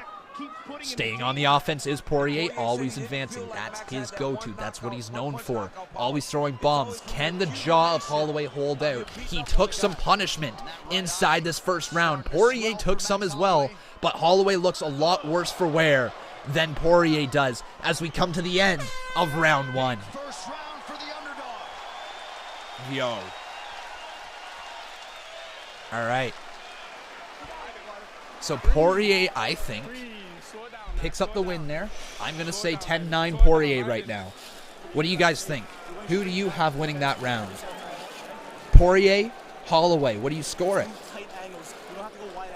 Let me know in the chat right now, guys. I'm looking for everybody from Twitch and YouTube to comment away. But as you guys are in here, please make sure you leave a like on this video here on YouTube if you're watching. Also making sure you subscribe to the channel. If you guys are watching over there on Twitch, please make sure you drop a follow. Would love to see some names pop up on the bottom left-hand corner. But this fight right now, guys, has been pretty damn fun to watch. And we're only in round 1. Let's get to round 2. I'm ready. I don't know if you guys are, but I am. Jonathan Wilderburn, absolutely. This is crazy. Badonka Honker saying, if Holloway can survive these early rounds, then he's going to swarm Poirier in the later rounds. I agree, but that's an if right now. Holloway looks like he's struggling, but it doesn't matter. We are here in our main event of the evening. Round number 2, 5 minutes back up on the clock. Poirier still in blue, Holloway still in black. What a round. First round, I'm going to say, though, Poirier edged him out. But if you're Dustin Poirier, for as good as you feel right now, you know that you got to do this for 25 How can you ask us when we can't watch it, idiot? Well, I'm sorry. Maybe you pay for the pay-per-view like a lot of other people, or you become smart like people on the internet and you try to figure out a way to watch it without having to pay for it. All right? Oh, man. It's not my job to stream the actual pay-per-view for you, just so you know. It is my job, though, to do my reactions to it and to commentate over it and to talk about every little detail that I possibly can, as we are 4 minutes and 11 seconds left here in this round. Poirier advancing, left hands, just got caught there from Holloway, though. Kick to the leg there from Poirier. Listen to us, damn it. What are you trying? Let us listen, damn it. Dude, copyright. Buy the damn thing if you want to hear the show the way that you want. Doesn't matter. I'm doing a damn good job. Punch to the midsection there from Holloway. Man, Poirier went swinging with a left hand. Going back to the midsection, though, a lot is Holloway. I think he's trying to take the wind out of Poirier. I think he wants to really try to take his stamina away, right? Holloway can go for a long time. That's what Holloway is all about. Once he gets to those championship rounds, Holloway is a beast. That's why he's your champ. But Poirier, man, he moves so much and he exerts so much energy in the early rounds. I'm not sure if he's going to be able to continue going into the third, fourth, maybe even fifth round, right? Oh, man. Welcome, everybody, though, in the Twitch chat. I see we got 335 watching. Welcome, everybody. Please make sure you follow this channel. 2 minutes, 56 seconds left in this round. These guys having a conversation mid-fight. Touching gloves. Nice little jab there. Leaning forward was Poirier. Oh, Poirier caught Holloway there. Holloway got caught. There's another strike landed by Poirier, who continues to do that. Joe Rogan gets paid for a reason. Let him talk. Well, then you pay for a pay-per-view to hear Joe Rogan talk. You can listen to it free, and you can get the Joe Rogan knockoff if you want. There you go. All right? There's what you get for free. Nice kick to the head there, but blocked from Poirier. That was a right kick all the way to the face. Poirier, nice little jabs. And advancing is Holloway. Going for a takedown is Poirier, but nice little stopping there. Holloway shoved him off. Third round is when the tables are going to change. Watch. I think we're going to see the momentum swing in the final 30 seconds of this fight. We're going to see what that means going into the third round. I think third round is going to be more of the same. We're going to see, you know, the momentum from Holloway start to pick up throughout that round, and you are right. You're probably going to see the tables start to turn. But Poirier, you can see it right now. Poirier's starting to get a little gassed. Holloway, this is where he excels, right?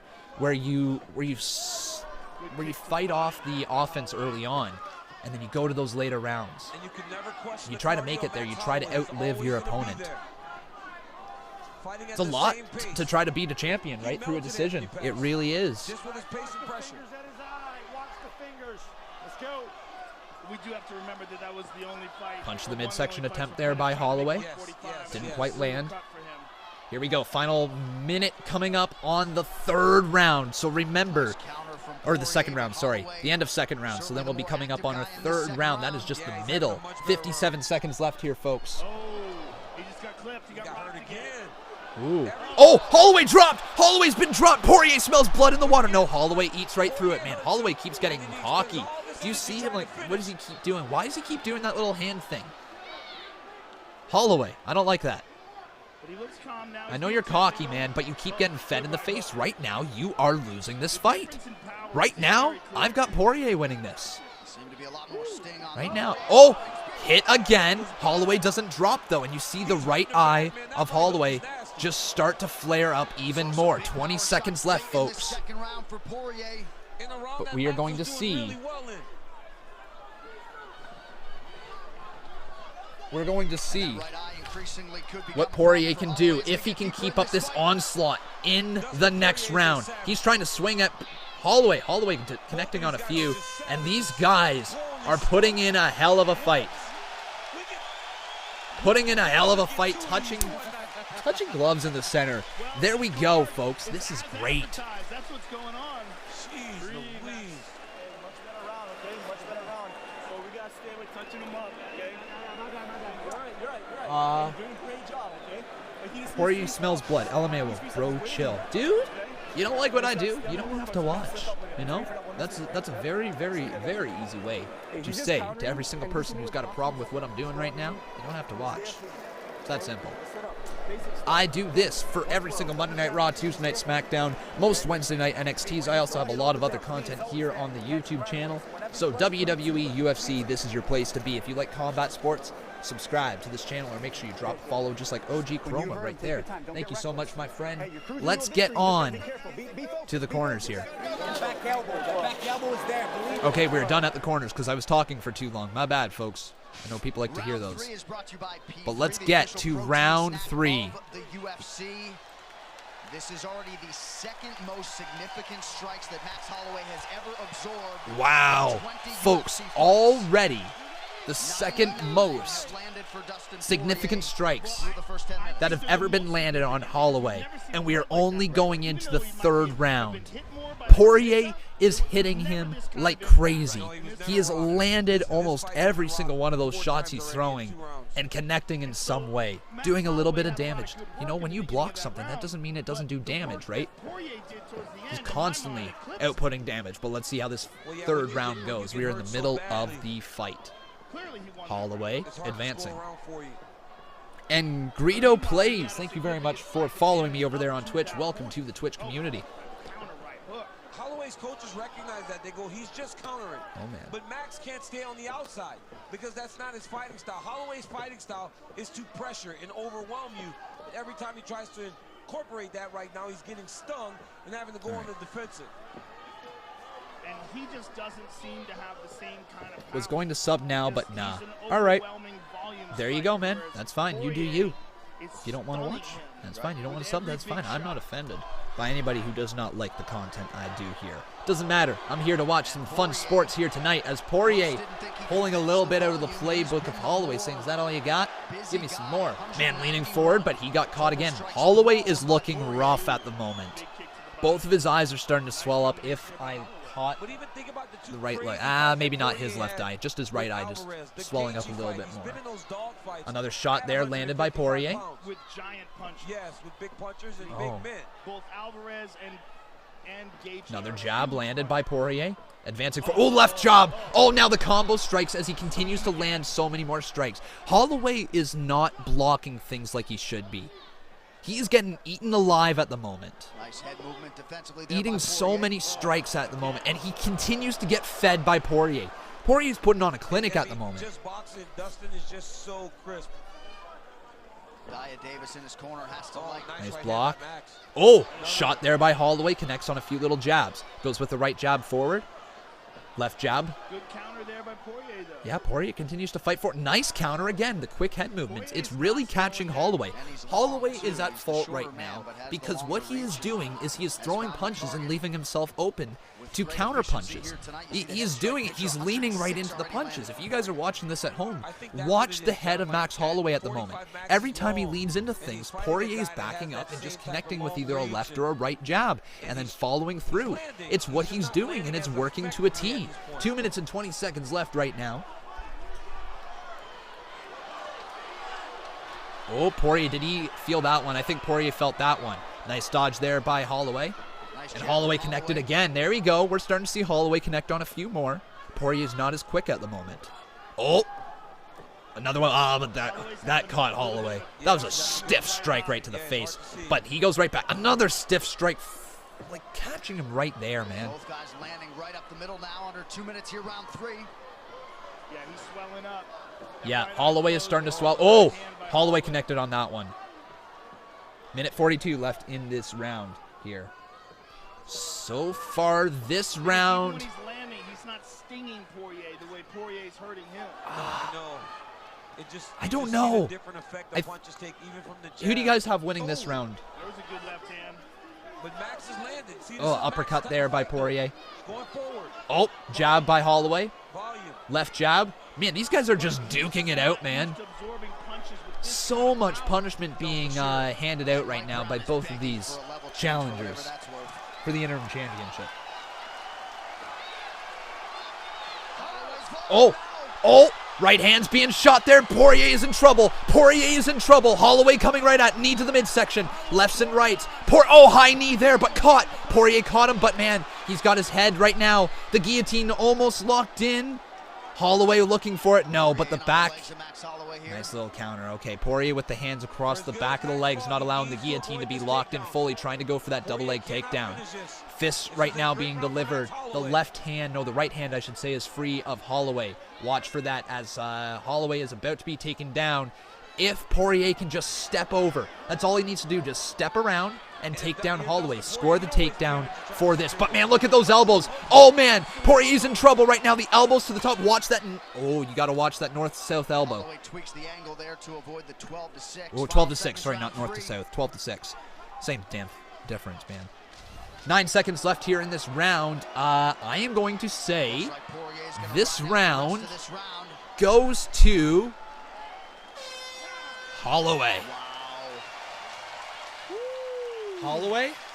This is when Max normally starts to come on.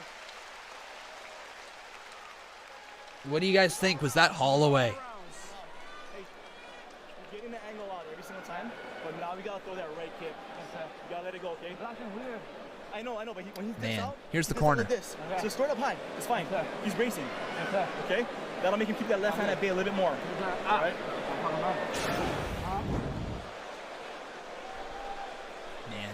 And here we see Dustin Poirier with a Poirier nice. did good, man. Straight. Look at that right jab, left hand, right hand, and now Max coming on strong towards the end of the round. See, the second half, Max started firing. Right hand, a couple of lefts and a right. Is this where we start to see Max take over? Does he come back in this fight? Because right now, I would say he's probably the volume by Holloway towards the end of that round, where Poirier was still looking for those big shots. Yep. All right, guys, here we go. Continue on. I think some people are agreeing with me with Holloway taking that round. I could be wrong, but here we go. Holloway Poirier, round number 4. He just tagged him with straight right. But this is where you start to see the comfort level of Holloway. He has been to these championship rounds before. He has excelled here. He has won championships, you know? He is the guy who can do this. This is where he fights. He likes to fight from these later rounds. But taken down right now is Holloway. Poirier just pushing down on the back of the legs, trying to get him down. He cannot let him secure his legs. You let him start stepping over. We got ourselves ex-MILF Hunter following us now. Ex-MILF Hunter, thank you so much for following me. Again, guys, please let me know, since we are entering the second last round, let me know on Twitter who you think is going to win. Twitter.com/Conman167. That's for all you people watching over there on Twitch as well. Please make sure you follow me over on Twitch and make sure you vote in the poll for who you got winning. You can see it happen in live time. Trying hard for the takedown, though, is Poirier. Back up to his feet is Holloway. Still going for that takedown. Holloway really fighting it off. You need to create some separation. Big knee there and creating the separation, just like I said. Good job, Holloway. I might as well be his coach. Why not? That would be a bad idea. Oh, jab landed there. I think the jab from Holloway connected on Poirier as well. Another jab from Poirier, connects on the jaw. Right jab coming forward, left, uppercut attempt, blocked. Big knees to the midsection, and here comes Holloway. Man, Holloway just non-stop. Yeah, Holloway is just going to continue laying in. He will not back down here as we are in the championship rounds. Holloway advancing, going for that right jab, and he wants to try to lay it in there. Oh, he connected on a few. There we go, rights and lefts. Left connected there, and Poirier's in trouble. The jaw of Poirier, will it hold up? We don't know here. Rights being connected, another left jab. Holloway's got to continue the offense. Oh, he connected there, and Poirier's in trouble. Back. Oh, but he tried to snap back real quick. Holloway, though, and Poirier back to the center. He connected on quite a few significant strikes there. And that's got to hurt Poirier. As you can see, Poirier's starting to become gassed, showing signs of the damage that has been outputted by Holloway here. Lefts and rights continuing. Poirier giving her. Now Poirier's on the attack, but Holloway retreating.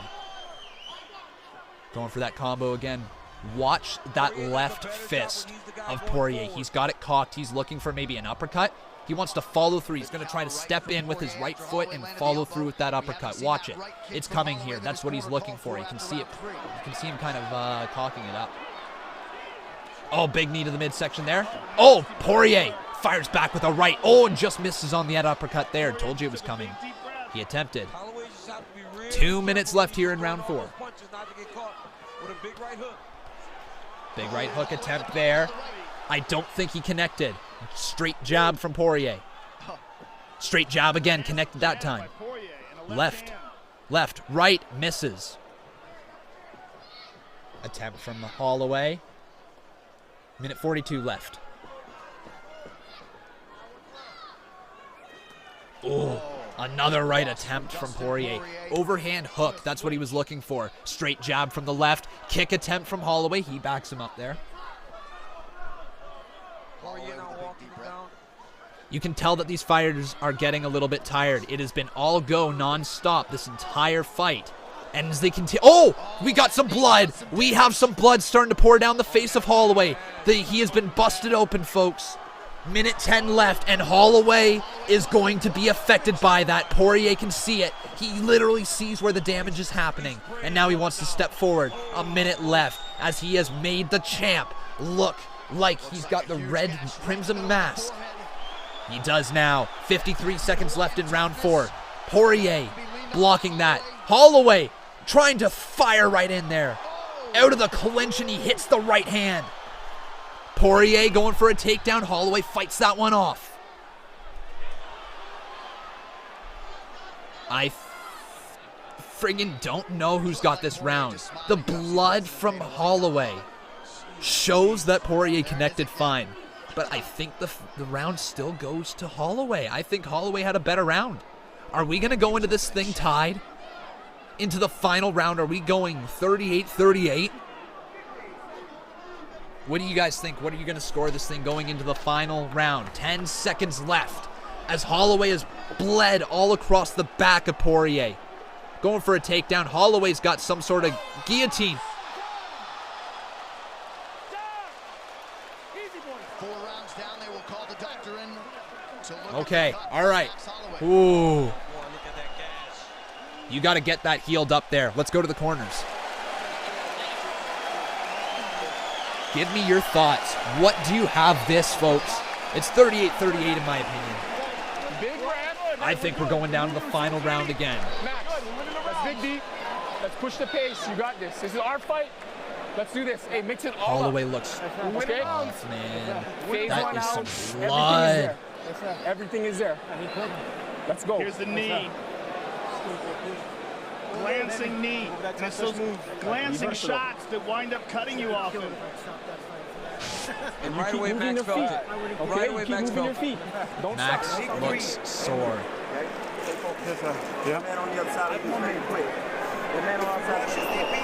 It's coming to this. Hands high, tight D. It is coming all down to this. the great Don House working I overtime there in think the corner, trying to close that this gap. is the, if I had to score this, I've got this I've got this tie game right now, 2-2. I think this is the final round. This is where it all comes down to. What a fight. The main events have lived up to their hype tonight. Let's get a great finish here, folks. Can we get a pure finish tonight? Holloway Poirier, final 5 minutes. Interim championship on the line inside the lightweight division. Holloway once again in black trunks, Poirier in blue. Max Holloway, the blood has been cleaned up, but that gash is only one shot away from opening right back up. All Poirier has to try to do is land on the gash. Look at that, just like he did, and that might reopen the cut. That might have reopened the cut. Has it? He's trying to reopen the cut. 4 minutes and 22 seconds left here inside the final round. Poirier and Holloway have been putting on a clinic. Great main events here tonight. The co-main events lived up to their name. Poirier, man, just got another shot in there. Oh, again, though, if you're Poirier, you got to try to finish this thing. I think you got to finish it. You know, you don't normally get the championship by decision. Granted, he is the interim champion, so maybe there's a little bit of a difference with the mindsets of the judges when it comes to that. But Poirier is going to really need to decisively walk forward and end Holloway, or at least dominate this fifth and final round. Why is this the interim belt? Max is champ because the current champ, who was it? The lightweight champion, UFC champions. I think.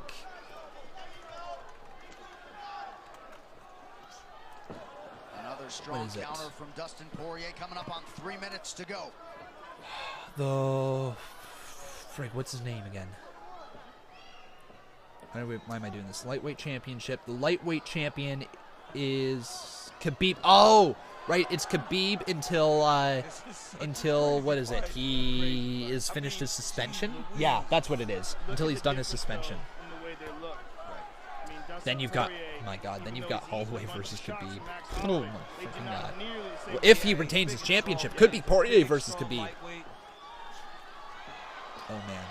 Even the frame, right? The big side, the size of the back. But here we go, guys. Final round. 2 minutes and 30 seconds left. The cut is open on Holloway's face. Poirier still looks relatively clean in this fight, man. Relatively clean. Oh, another strike there landed. Caught on the left hand from Poirier. Poirier striking back with that left, but he really wants to try to finish this thing. Holloway, man, is hanging in there tight. His nemesis, the man who beat him 7 years ago, is coming into the final 2 minutes of this fight. Will he take the championship away from Holloway, or will Holloway retain this thing? It's been a tough fight for Holloway, and I don't know if he has done enough to hold on to that championship. He is trying so hard, man. Everybody who is watching over there on Twitch, please make sure that you consider following me. If you guys are watching here on YouTube, please make sure you consider subscribing to the channel. As, man, we have witnessed quite some action tonight. Minute 34 left inside of this final round, this final matchup of this championship match. Holloway has a nice defense going on right now up against the cage. Trying to grab the left hand of Poirier, which is kind of dangling there. Poirier going right back, trying to go for even more of a takedown, man. Holloway is in deep shit right now. Look at the blood that's pouring down his nose. This is so tough to watch right now as he's bleeding across the back and across the head of Poirier. But we are into our last minute. Splash, thank you very much for following me over there on Twitch. Into the final minute of this interim championship match. Poirier just pinning Holloway up against the cage. I wonder if Poirier thinks he's won this thing and just wants to put him right up against there. If I were him, though, I'd be going for the finish. Yeah, Poirier doesn't want to let him out. He doesn't want to give any opportunity for Holloway. Holloway trying to turn his hips. Nice job. Nice move there by Holloway. How does he rotate his hips like that? Couldn't tell you, but look at the blood. 21 seconds left. Let's just see these guys duke it out for the final 17 seconds. Come on, break apart and duke. break apart and Duke. 14 seconds left. 12, 11, 10 seconds here inside this final fight. Back them away. Uppercut attempt there by Holloway. Let's duke it out. They're gonna duke it out. Attempt to duke it for the final few seconds. These guys throwing bombs, and it's over. Poirier and Holloway. Holloway. Amazing match that we just saw. Amazing fight. So Dustin Poirier comes over to the broadcast table, appears to think he has done enough. Man, oh man, guys. He said it's uncomfortable when it hurts. What a fight. Now, who do you guys think? Who's going to win that one? I'm gonna... See, here's the thing. It is tough to take the championship off of the champion when they don't lose via knockout or submission. It is very tough to take the championship off them when it is a close fight. It is very difficult for it to come down to judge's decision and a championship to change hands. That is the case with a lot of UFC fights. We'll find out here, guys, if it was enough for Poirier.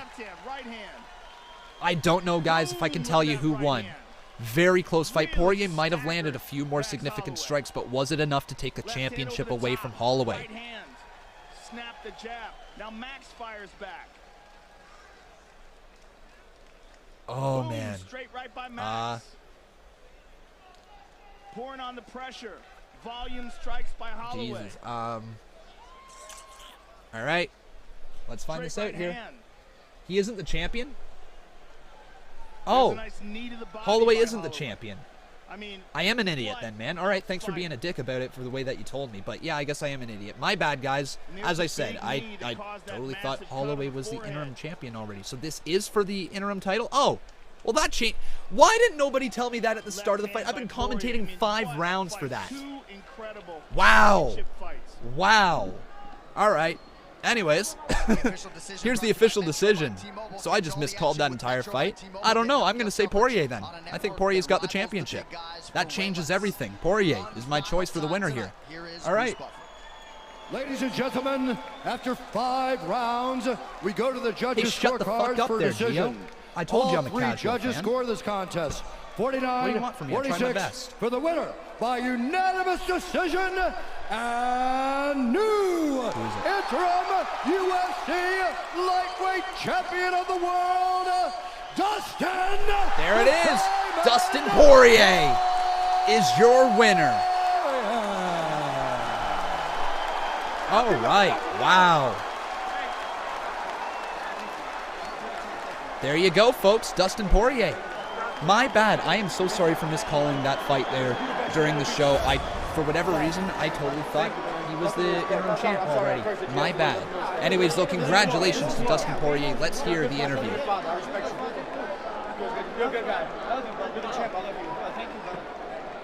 All right, I'm here with the winner and new champion,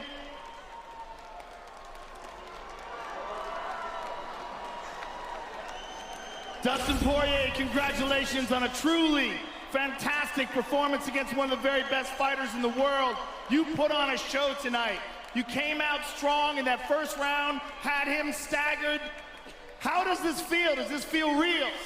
Man, this feels amazing. I feel like I'm in a dream right now. I just beat one of the pound-for-pound best in the world. To be the best, you got to beat the best. Quotes Ric Flair. Damn, I feel good, man. It's been a long time, brother. This is my 23rd or 24th fight with Zuffa. I've got knocked down. I've climbed back up. Like I said before, man, this is my belt. I earned this in blood. I paid in full. This is mine. You earn this, and you earn your position here with your spectacular streak of fights. You've beaten some of the very best fighters in the sport, but tonight, this was a truly special performance, Dustin. This was the culmination of all your hard work, all your time in the gym and in the octagon. Just an amazing performance against absolutely one of the most technical fighters on the planet. You know, man, there was a time in that 3rd round where I got hit with a couple good shots and I was hurt. And I looked at Max and he started throwing a lot of volume. It hurt me some more. And I felt like the fight was slipping away, man, but I dug down. I said, fuck it, if I'm gonna go out, you gotta put me all the way out. And I hit him with some good shots. I had him hurt. The rounds were back and forth. I didn't know what was going on. You hit me with some good shots, man, but I'm the fucking champ, man. This is a piece of the world title. This is what I want. I want to unify this belt with the best. Right now, I'm the champ. And this sets you up for a fight with Boskov, thank you for following, dude. For the undisputed title. So give us your thoughts on that. In the words of our buddy Daniel Cormier, get your shit together, young man. We got a belt to fight for. Dustin, congratulations on a truly special fight. It was an honor to call this fight. Thank you very much. That was Thank fun. You, man. I'm a big fan of yours. I just love fighting that this organization. Was fun. These guys are the best, man. I've overcome adversity so many times.